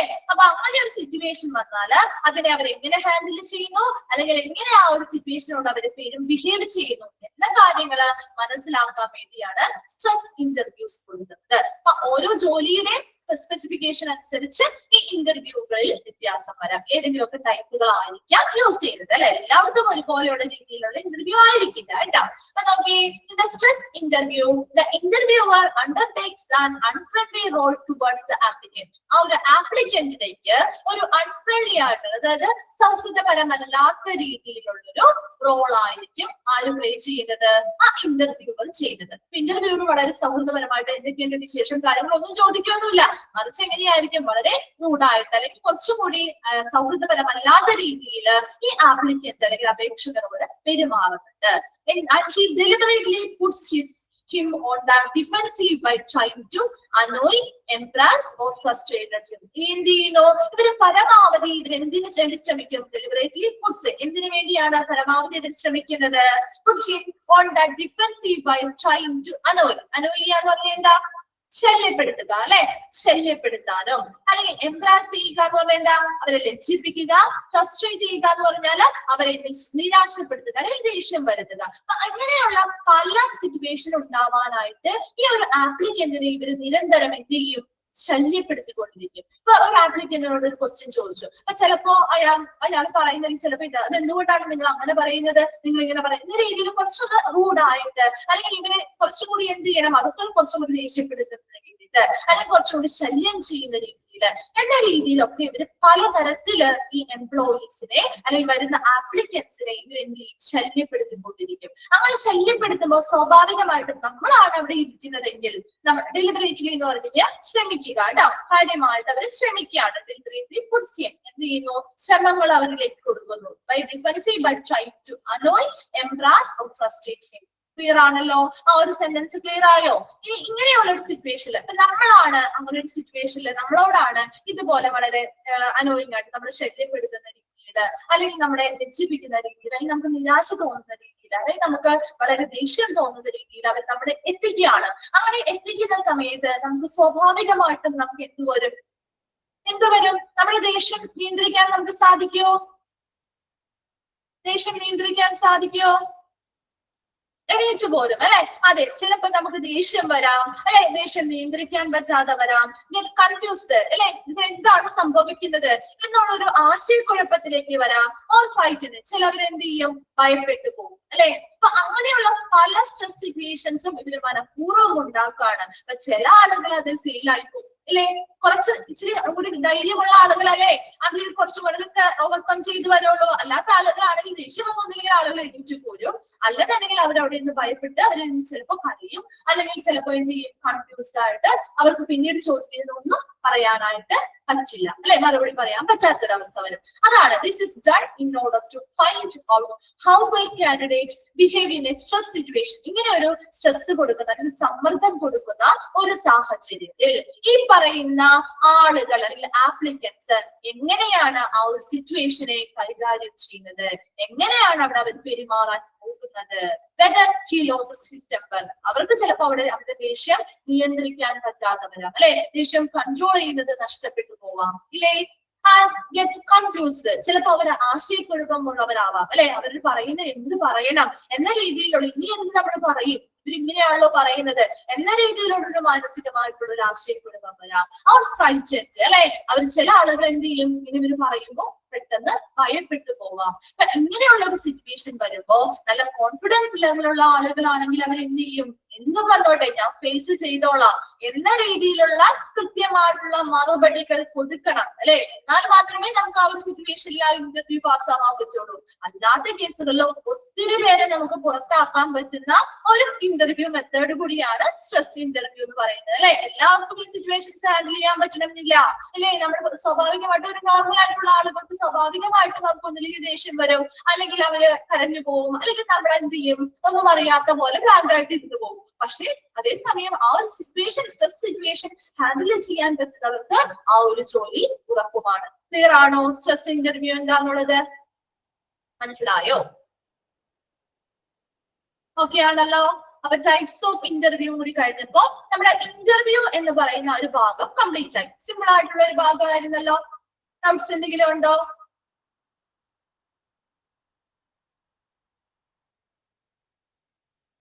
ഇല്ല. ഓക്കെ. നെക്സ്റ്റ് നമ്മൾ ചെറിയ ചെറിയ കുറച്ച് ഭാഗങ്ങളിലേക്കാണ് പോകുന്നത്. പ്രൊമോഷൻ. നമ്മൾ നേരത്തെ കഴിഞ്ഞ ക്ലാസ്സിൽ ഇങ്ങനെ ജസ്റ്റ് ആ പേരുകളൊക്കെ പറഞ്ഞു പോയായിരുന്നു അല്ലെ. പ്രൊമോഷൻ എന്താണെന്നുള്ളത് അല്ലെ, അത് തന്നെയാണ് കേട്ടോ.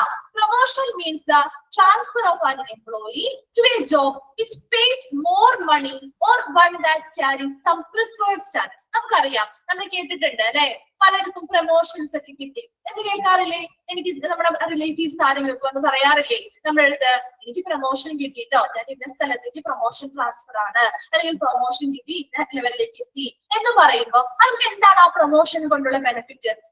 എന്താണ് ആ പ്രൊമോഷൻ കൊണ്ട് അവർക്കുള്ള ഒരു ബെനിഫിറ്റ്? എന്താ, എന്തുകൊണ്ടാണ് അവർക്ക് ആ ഒരു പ്രൊമോഷൻ കിട്ടുന്നത് കൊണ്ട് അവർക്ക് വല്ല ബെനിഫിറ്റ് ഉണ്ടാവുന്നുണ്ടോ?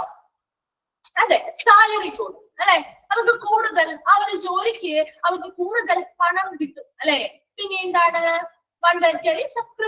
സ്റ്റാറ്റസ്, കുറച്ചുകൂടി ഉയർന്നൊരു പദവി കിട്ടും അല്ലെ, ഡെസിഗ്നേഷൻ, കുറച്ചുകൂടി ഉയർന്നൊരു പദവി കിട്ടും. അത് തന്നെയാണ് ഇവിടെ പ്രൊമോഷൻ എന്ന് പറയുന്നത്. Promotion means the transfer of an employee to a job. ഒരു ജോലിക്ക് നിന്ന് അവർക്ക് എന്ത് ചെയ്യുന്നു, ഒരു ജോലിക്കാരന് കൂടുതൽ പണം നൽകുന്നതോ അല്ലെങ്കിൽ ജോലിയിൽ കുറച്ചുകൂടി, അല്ലെങ്കിൽ നമുക്ക് എന്താ കുറച്ചുകൂടി നല്ല പദവി വഹിക്കുന്നതോ ആയിട്ടുള്ള ഒരു ജോലിയിലേക്ക് മാറ്റുന്നതിനെയാണ് നമ്മൾ പ്രൊമോഷൻ എന്ന് പറയുന്നത് അല്ലെ. പ്രൊമോഷൻ എന്ന് പറഞ്ഞാൽ means transfer of an employee, ഒരു ജോലിക്കാരനെ മാറ്റുന്നു. ഇതിനു വേണ്ടിയാണ് അവർ ആ പൊസിഷനിൽ നിന്ന് ഓൾറെഡി ഉണ്ടായിരുന്ന പൊസിഷനിൽ നിന്ന് മാറ്റുന്നത് എന്തിനു വേണ്ടിയാ?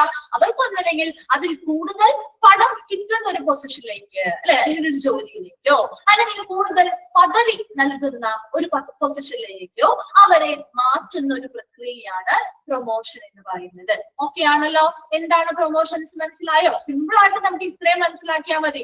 അവരിയ്ക്കുന്ന പൊസിഷൻ, അവരിപ്പോ ഒരു ജോലിയിൽ നിലവിൽ ഇരിക്കുന്നുണ്ട്, അവിടെ നിന്ന് തന്നെ അവർക്ക് പ്രൊമോഷൻ കിട്ടുക എന്ന് പറഞ്ഞാൽ അവർക്ക് കുറച്ചുകൂടി ഉയർന്ന പദവിയിലേക്ക് അവരെ മാറ്റുന്നു. അതിലൂടെ ഉയർന്ന പദവിയിലേക്ക് എത്തുമ്പോൾ സ്വാഭാവികമായിട്ടും അവർക്ക് അതിനനുസരിച്ചുള്ള സാലറിയിൽ ഇൻക്രിമെന്റും കാര്യങ്ങളും ഒക്കെ ഉണ്ടായിരുന്നു.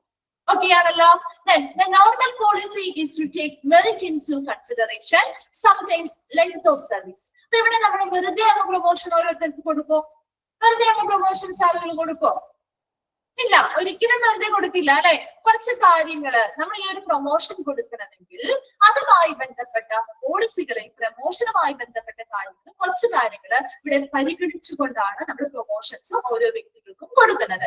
എന്തൊക്കെ കാര്യങ്ങളാണ്? അതെ, അത് എക്സ്പീരിയൻസ്, അവരുടെ പെർഫോമൻസ്, സ്കില്ല്, അല്ലെ, ഇതുപോലുള്ള അവര് എത്ര നാൾ അവരുടെ ലെങ്ത് ഓഫ് സർവീസ്, എത്ര ദൈർഘ്യത്തിൽ അവർ എത്ര നാൾ അവരെ അവർ സർവീസ് ചെയ്തിട്ടുണ്ട്. ഇപ്പൊ ചെല്ലുന്ന ആളുകൾക്ക്, ഇപ്പൊ ഫ്രഷർ ആയിട്ട് ചെല്ലുന്ന, അപ്പൊ 1-2 വർഷം, ഇപ്പൊ 1 വർഷമൊക്കെ ജോലി ചെയ്തിട്ടുണ്ടെങ്കിൽ അവർക്ക് ഉടനെ ഒന്നും പ്രൊമോഷൻ ചിലപ്പോൾ കിട്ടില്ല, അല്ലെ?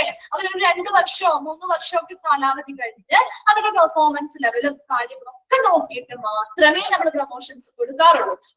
എല്ലാ സ്ഥാപനവും അങ്ങനെ എങ്ങനെയാട്ടോ. അപ്പൊ അവരുടെ സർവീസ് എത്രത്തോളം, ലെങ്ത് ഓഫ് സർവീസ്, എത്ര നാൾ അവർ സർവീസിൽ, ഇപ്പൊ നിലവിൽ അവിടെ എത്ര നാളായി സർവീസിൽ ചെയ്തുകൊണ്ടിരിക്കുന്നതാണ്, അവർക്ക് കൃത്യമായിട്ടുള്ള ഈ പറയുന്ന അവരെ ഉയർന്ന ഇതിലേക്ക് പോകുമ്പോൾ അവർക്ക് അതിനനുസരിച്ചുള്ള എഡ്യൂക്കേഷൻസ് വേണം, അല്ലെ? വിദ്യാഭ്യാസം ഉണ്ടോ, ക്വാളിഫിക്കേഷൻസ് ഉണ്ടോ, ട്രെയിനിങ് കോഴ്സ് കംപ്ലീറ്റ് ചെയ്തു. ഇവരുടെ ജോലിയുമായി ബന്ധപ്പെട്ട് ഇവർക്ക് പല ട്രെയിനിങ് കോഴ്സുകളും ഒക്കെ കൊടുക്കും, അല്ലെ? അവർ കുറച്ചും കൂടി സ്കില്ലും നോളജും ഒക്കെ ഇംപ്രൂവ് ചെയ്യുന്നതിന് വേണ്ടി, പെർഫോമൻസ് ഒക്കെ കുറച്ചും കൂടി ബെറ്റർ ആകുന്നതിന് വേണ്ടി ഈ പറയുന്ന എല്ലാ ട്രെയിനിങ് കോഴ്സുകളും ഇവർ കംപ്ലീറ്റ് ചെയ്തിട്ടുണ്ടോ?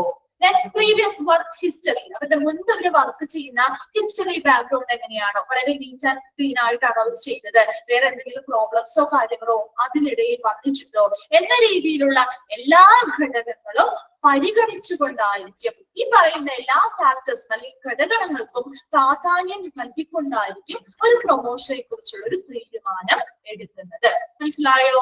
ഒരു പ്രൊമോഷൻ എന്ന് പറയുമ്പോൾ ഒരു വ്യക്തിയെ, ഒരു ജോലിയിൽ ഇരിക്കുന്ന ഒരു വ്യക്തിയെ അവർക്ക് ഉയർന്ന സ്ഥാനത്തേക്ക്, അല്ലെ, കുറച്ചുകൂടി ഉയർന്ന പദവിയിലേക്കും അതുപോലെ കുറച്ചുകൂടി ഉയർന്ന ശമ്പളം കിട്ടുന്ന, അല്ലെ, പണം കിട്ടുന്ന പൊസിഷനിലേക്കും മാറ്റുന്നതിനെയാണ് പ്രൊമോഷൻ എന്ന് പറയുന്നത്. പ്രൊമോഷൻ ഒരിക്കലും വെറുതെയല്ല, ഒരുപാട് കാര്യങ്ങൾ പരിഗണിച്ചുകൊണ്ടാണ് പ്രൊമോഷൻ കൊടുക്കുന്നത്. അതിൽ അവരുടെ ലെങ്ത് ഓഫ് സർവീസ് എത്ര നാളുണ്ട്, അവരുടെ എഡ്യൂക്കേഷൻ, വിദ്യാഭ്യാസപരമായ കാര്യങ്ങൾ എങ്ങനെയാണ്, അവരുടെ ട്രെയിനിങ് കോഴ്സുകൾ കൃത്യമായിട്ടെല്ലാം കംപ്ലീറ്റ് ചെയ്തിട്ടുണ്ടോ, അവരുടെ പ്രീവിയസ് വർക്ക് ഹിസ്റ്ററീസ് എങ്ങനെയാണ്, മുതലായ എല്ലാ കാര്യങ്ങളും പരിഗണിച്ചുകൊണ്ട് ആയിരിക്കും ഒരു പ്രൊമോഷനെ കുറിച്ചുള്ള ഒരു തീരുമാനം എടുക്കുന്നത്. ഓക്കെ ആണല്ലോ? പ്രൊമോഷൻ ക്ലിയർ ആണോ? ഓക്കെ. നെക്സ്റ്റ് ആണ് ഡിമോഷൻ. എന്താണ് ഡിമോഷൻ എന്ന് പറയാം? പ്രൊമോഷന് നേരെ ഓപ്പോസിറ്റ്, അല്ലെ? ഡിമോഷൻ എന്ന് പറഞ്ഞാൽ തരം താഴ്ത്തുക, അല്ലെങ്കിൽ അവരെ ജോലി ഇറക്കാം എന്ന് നമുക്ക് പറയാം, അല്ലെ? അതെ.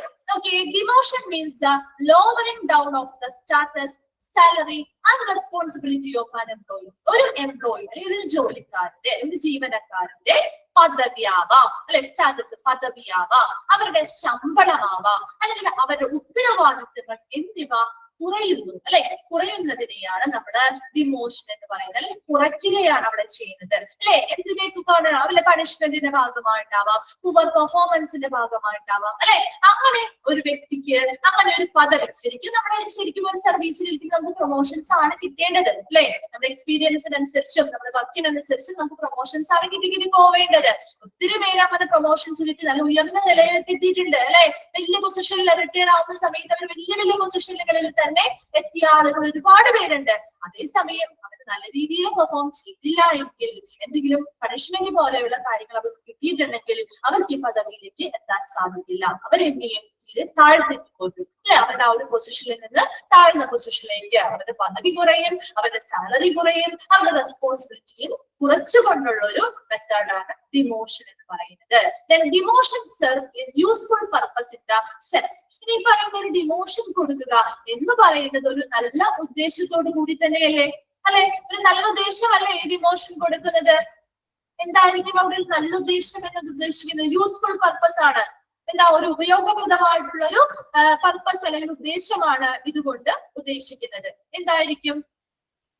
ആ ഒരു ജോലിക്കാരന് ഒരു പണിഷ്മെന്റ് കിട്ടിയ വ്യക്തി എന്തായിരിക്കും പിന്നീട് ഈ പറയുന്ന കള്ളത്തരങ്ങളോ അല്ലെങ്കിൽ മറ്റെന്തെങ്കിലും കാര്യങ്ങളോ ചെയ്യാൻ ശ്രമിക്കില്ല അല്ലെ. അവര് കുറച്ചും കൂടി റെസ്പോൺസിബിലിറ്റി ആയിട്ട് അല്ലെങ്കിൽ കുറച്ചും കൂടി നല്ല രീതിയിൽ ശ്രദ്ധാപൂർവം കാര്യങ്ങൾ കൈകാര്യം ചെയ്യാനായിട്ട്, മെച്ചപ്പെടുന്ന രീതിയിൽ കാര്യങ്ങൾ കൈകാര്യം ചെയ്യാനായിട്ട് ശ്രമിക്കും. അത് തന്നെയാണ് ഈ ഡിമോഷന്റെ പ്രധാന ഉദ്ദേശവും. യൂസ്ഫുൾ പർപ്പസ്, ഒരു പ്രത്യേക ഉപയോഗപ്രദമായിട്ടുള്ള ഉദ്ദേശം ഇതിനുണ്ട്. They keep the employees vigilant and aligned to their responsibilities and duties. അവർ എന്ത് ചെയ്യുന്നു? അവരുടെ ഡ്യൂട്ടിയുമായി ബന്ധപ്പെട്ട കാര്യങ്ങൾ വളരെ വിജിലന്റ് ആയിരിക്കും, കുറച്ചും കൂടി ഒരു ജാഗ്രതയുള്ളവരായിരിക്കും അല്ലെ. ഇനി ഇങ്ങനെ ഒരു തെറ്റ് പറ്റാൻ പാടില്ല അല്ലെ, എന്റെ ഭാഗത്ത് നിന്ന് ഇനി ഇങ്ങനെ തെറ്റ് വരാൻ പാടില്ല എന്ന രീതിയിൽ അവർ കുറച്ചും കൂടി അതിൽ ജാഗ്രതയുള്ളവരായിരിക്കും. And aligned to their responsibilities and duties. അവരുടെ യോഗ്യത, അവരുടെ ഉത്തരവാദിത്തങ്ങളും കടമകളും ഒക്കെ അവര് സജീവമായിട്ട് ചെയ്യാനും ശ്രമിക്കും അല്ലെ. ഒരു ഡിമോഷൻ കിട്ടി, ഒരു പണിഷ്മെന്റ് കാര്യങ്ങളും കിട്ടി അവര് താഴത്തെ തട്ടിലേക്ക് പോയി കഴിഞ്ഞാൽ ഒരു സ്വാഭാവികമായിട്ടും ഇങ്ങനെ ഒരു പ്രവർത്തനങ്ങൾ ഞാൻ ചെയ്യില്ല, ഇനിയുള്ള കാര്യങ്ങൾ വരുമ്പോൾ ഞാൻ ഇതിനുള്ള ഒരു മിസ്റ്റേക്ക് കാണിക്കാൻ പോകുന്നില്ല എന്ന രീതിയിൽ ചെയ്യുന്ന പ്രവർത്തനങ്ങളെല്ലാം നല്ലൊരു സജീവമായിട്ട് നല്ല ഉത്തരവാദിത്വത്തോട് ചെയ്യാനും വളരെ ജാഗ്രത ഉള്ളവരായിട്ട് മാറ്റാനും ഈ ഒരു ഡിമോഷൻ വഴി സാധിക്കുന്നുണ്ട്. ഓക്കെ ആണോ? ഡിമോഷൻ ക്ലിയർ ആണോ? ഓക്കെ, നെക്സ്റ്റ് വരുന്നതാണ് ട്രാൻസ്ഫർ. കേട്ടിട്ടുണ്ടാവുമല്ലോ, ട്രാൻസ്ഫർ ആയി പോവുക എന്നൊക്കെ കേട്ടിട്ടില്ലേ അല്ലെ. ട്രാൻസ്ഫർ വരുമ്പോ സ്ഥലം മാറ്റം, അത് തന്നെയാണ് അല്ലെ, സ്ഥലം മാറ്റം ചെയ്യുക എന്നുള്ളതാണ്. അവിടെ നമുക്ക് പ്രത്യേകിച്ച് ഈ ട്രാൻസ്ഫറില് പദവിയോ സാലറിയോ ജോലിയോ ഒന്നും നമ്മൾ അവിടെ എന്ത് ചെയ്യുന്നില്ല, മാറുന്നില്ല. വിജിലന്റ് എന്ന് പറഞ്ഞാല് ജാഗ്രതയുള്ളവരാവാം. ആൻഡ് അലൈൻ എന്ന് പറഞ്ഞാല് സജീവമായി മാറിയിരിക്കുക, സജീവമായി ഇരിക്കുക. ഇതെയോ? ഓക്കെ. ഇപ്പൊ ട്രാൻസ്ഫർ എന്ന് പറയുമ്പോൾ നമ്മൾ ഇത്രയും മനസ്സിലാക്കി. ഇപ്പൊ നമ്മൾ പറഞ്ഞു ഡിമോഷൻ ആണെങ്കിൽ താഴേക്ക് കൊണ്ടുപോകും, ഒരു പ്രൊമോഷൻ നമുക്ക് കുറച്ചുകൂടി ഉയർന്ന പദവിയിലേക്ക് കൊണ്ടുപോകും. പക്ഷെ ട്രാൻസ്ഫർ ആകുമ്പോൾ അവിടെ യാതൊരു അവരുടെ സ്റ്റാറ്റസിലോ സാലറിയിലോ കാര്യങ്ങളിലോ ഒന്നും വ്യത്യാസം വരുന്നില്ല. ഒരു ഓഫീസിൽ നിന്ന് മറ്റൊരു ഓഫീസിലേക്ക് ആവാം, ഒരു ഡിപ്പാർട്ട്മെന്റിൽ നിന്ന് മറ്റൊരു ഡിപ്പാർട്ട്മെന്റിലേക്ക് അവരെന്ത് ചെയ്യുന്നു? കൈമാറ്റം ചെയ്യാണ് മാത്രം ചെയ്യുന്നത്, ട്രാൻസ്ഫർ ചെയ്യാണ് മാത്രമാണ് ചെയ്യുന്നത്. അവർക്ക് അല്ലാത്ത രീതിയിലുള്ള യാതൊരു രീതിയിലുള്ള ബെനിഫിറ്റോ കാര്യങ്ങളോ കൂടുതലായിട്ട് കിട്ടുന്നില്ല കേട്ടോ. Okay, a transfer is a horizontal or lateral movement of an employee. Horizontal എന്ന് പറഞ്ഞാൽ തിരശ്ചീനമായിട്ടുള്ള അല്ലെങ്കിൽ നേരെയുള്ളവൻ, അതായത് അതേ ലെവലിൽ തന്നെയുള്ള മറ്റൊരു ഇതിലേക്കായിരിക്കും, അതേ സ്ഥാപനത്തിലെ അതേ ലെവലിലുള്ള സ്ഥാനത്തേക്ക് തന്നെയായിരിക്കും അവരെ മാറ്റുന്നത് എന്നൊരു മീനിങ് ആണ് കേട്ടോ. Of an employee from one job section, ഒരു ജോലിയിൽ നിന്നോ ഒരു സെക്ഷനിൽ നിന്നോ ഒരു ഡിപ്പാർട്ട്മെന്റിൽ നിന്നോ അല്ലെങ്കിൽ ഒരു പൊസിഷനിൽ നിന്നോ to another at the same or another place where salary status and responsibility are the same. ഇവിടെ എന്താണ് ഉദ്ദേശിക്കുന്നത്? ട്രാൻസ്ഫർ എന്ന് പറയുന്നത് ഹൊറിസോണ്ടൽ ഓർ ലാറ്ററൽ മൂവ്മെന്റ് എന്ന് പറഞ്ഞാൽ തിരശ്ചീനമായിട്ടുള്ള അല്ലെങ്കിൽ നേരെയുള്ള അല്ലെ. ഇപ്പൊ നമ്മുടെ സ്ട്രെയിറ്റ് ലൈൻ വരച്ചാൽ എങ്ങനെയാ? നേരെ. അതുപോലെ തന്നെ നമ്മൾ ഇപ്പോഴത്തെ ഒരു പൊസിഷനിൽ അല്ലെങ്കിൽ ഇവിടെ ഒരു സ്ഥാപനത്തിൽ അവർ ചിലപ്പോ ഒരു ജോലി ചെയ്തുകൊണ്ടിരിക്കുകയായിരിക്കും, ഒരു സെക്ഷനിലോ ഒരു ഡിപ്പാർട്ട്മെന്റിലോ അല്ലെങ്കിൽ ഒരു പൊസിഷനിൽ ജോലി ചെയ്യുന്ന ആളുകളെ അവിടെ നിന്നും മറ്റേ സെയിം ആയിട്ടുള്ള ജോലി തന്നെയാണ് സെയിം പൊസിഷനിലേക്ക് മറ്റൊരു സ്ഥലത്തേക്ക് എന്ത് ചെയ്യുന്നു? മാറ്റുന്നു. അങ്ങനെ മറ്റൊരു സ്ഥലത്തേക്ക് ആ സെയിം പ്ലേസിലേക്ക് ആ സെയിം പൊസിഷനിലേക്ക് മാറ്റുന്ന സമയത്ത് അവരുടെ സാലറിയിലോ അവരുടെ പദവിയിലോ അവരുടെ ഉത്തരവാദിത്തങ്ങളോ എന്താണ്? മാറ്റങ്ങൾ ഉണ്ടാകുന്നില്ല, അതെല്ലാം സെയിം തന്നെയായിരിക്കും. ഓക്കെ ആണോ? ട്രാൻസ്ഫർ എന്താണ്? ക്ലിയർ ആയോ? Okay. It generally does not consist of a promotion, demotion or a change in job status other than movement from one job or place to another. അത് തന്നെയാ പറയുന്നത്. ഇത് ജനറൽ ആയിട്ട് ഇതിൽ ഉൾപ്പെടുന്നതില്ല. എന്താ? ഒരു പ്രൊമോഷൻ അല്ല ഇത് അല്ലെ, ഒരു പ്രൊമോഷൻ അല്ല, ഒരു ഡിമോഷൻ അല്ല, അതുപോലെ അവരുടെ ജോലിയുടെ പദവിയിലും വ്യത്യാസം വരുന്നില്ല ഇല്ലേ. അതിന് പകരം എന്ത് മാത്രമാണ് ഇവിടെ നടക്കുന്നത്?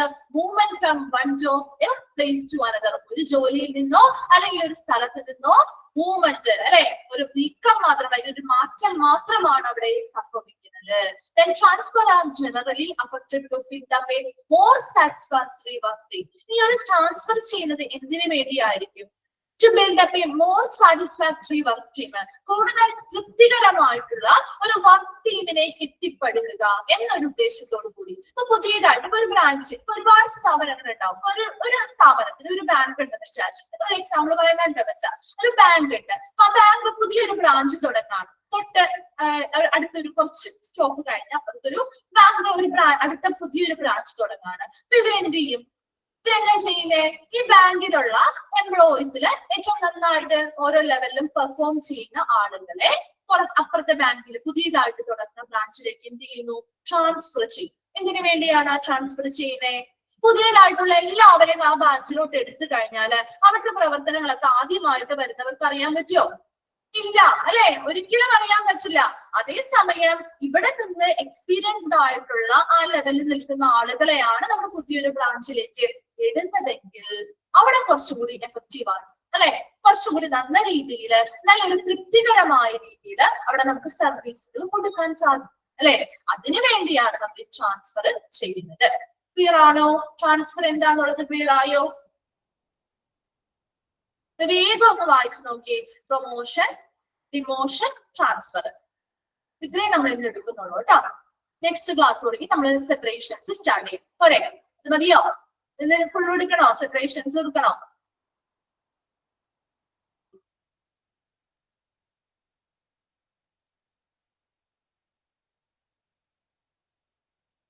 ഓക്കെ, വേഗം ഒന്ന് വായിച്ചു നോക്കി. ഇന്നെടുത്ത ഭാഗം വേഗം ഒന്ന് വായിച്ചു നോക്കിയിട്ട് ഡൗട്ട്സോ കാര്യങ്ങളോ ഉണ്ടെങ്കിൽ മിസ്സിനോടൊന്ന് ചോദിക്കാം കേട്ടോ.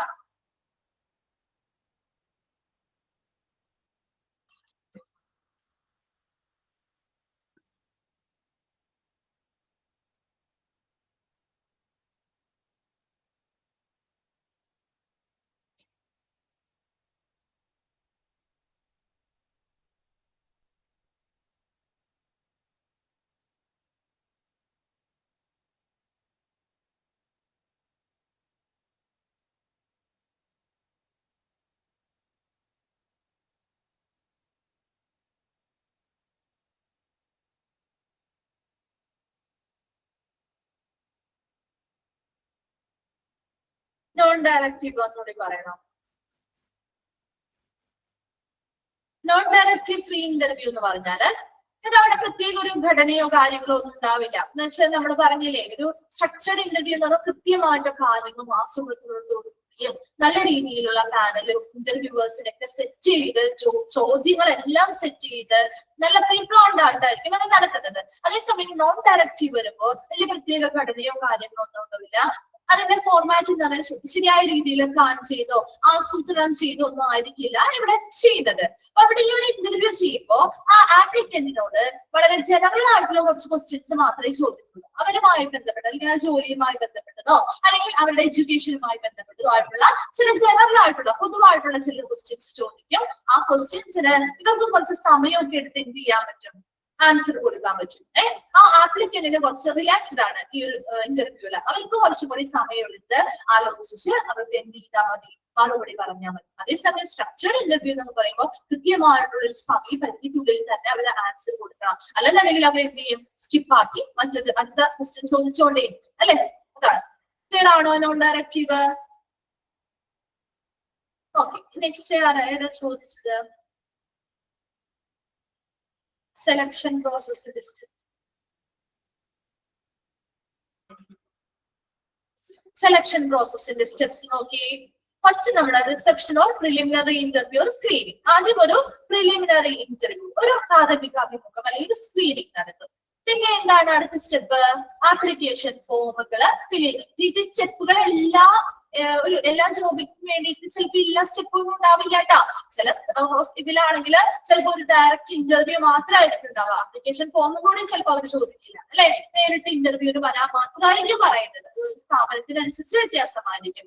ചില സ്ഥലങ്ങളിൽ ഒരു പ്രിലിമിനറി ഇന്റർവ്യൂ ഉണ്ടാവും. ചില സ്ഥലങ്ങളിൽ നമ്മൾ ആപ്ലിക്കേഷൻ ഫോമുകൾ ഫിൽ ചെയ്ത് കൊടുത്തുകൊണ്ട് നമ്മൾ പറയുന്ന വസ്തുതകളെല്ലാം കൃത്യമാണോ എന്ന് ചെക്ക് ചെയ്യുകയും ഇന്റർവ്യൂവിന് വിളിക്കുമ്പോൾ ഈ പറയുന്ന എല്ലാ കാര്യങ്ങളും ഒന്നും കൂടി അവരെന്ത് ചെയ്യും? ചോദിച്ചുകൊണ്ട് പരിശോധിച്ചു ഓക്കെ ആണെന്ന് വിലയിരുത്തും.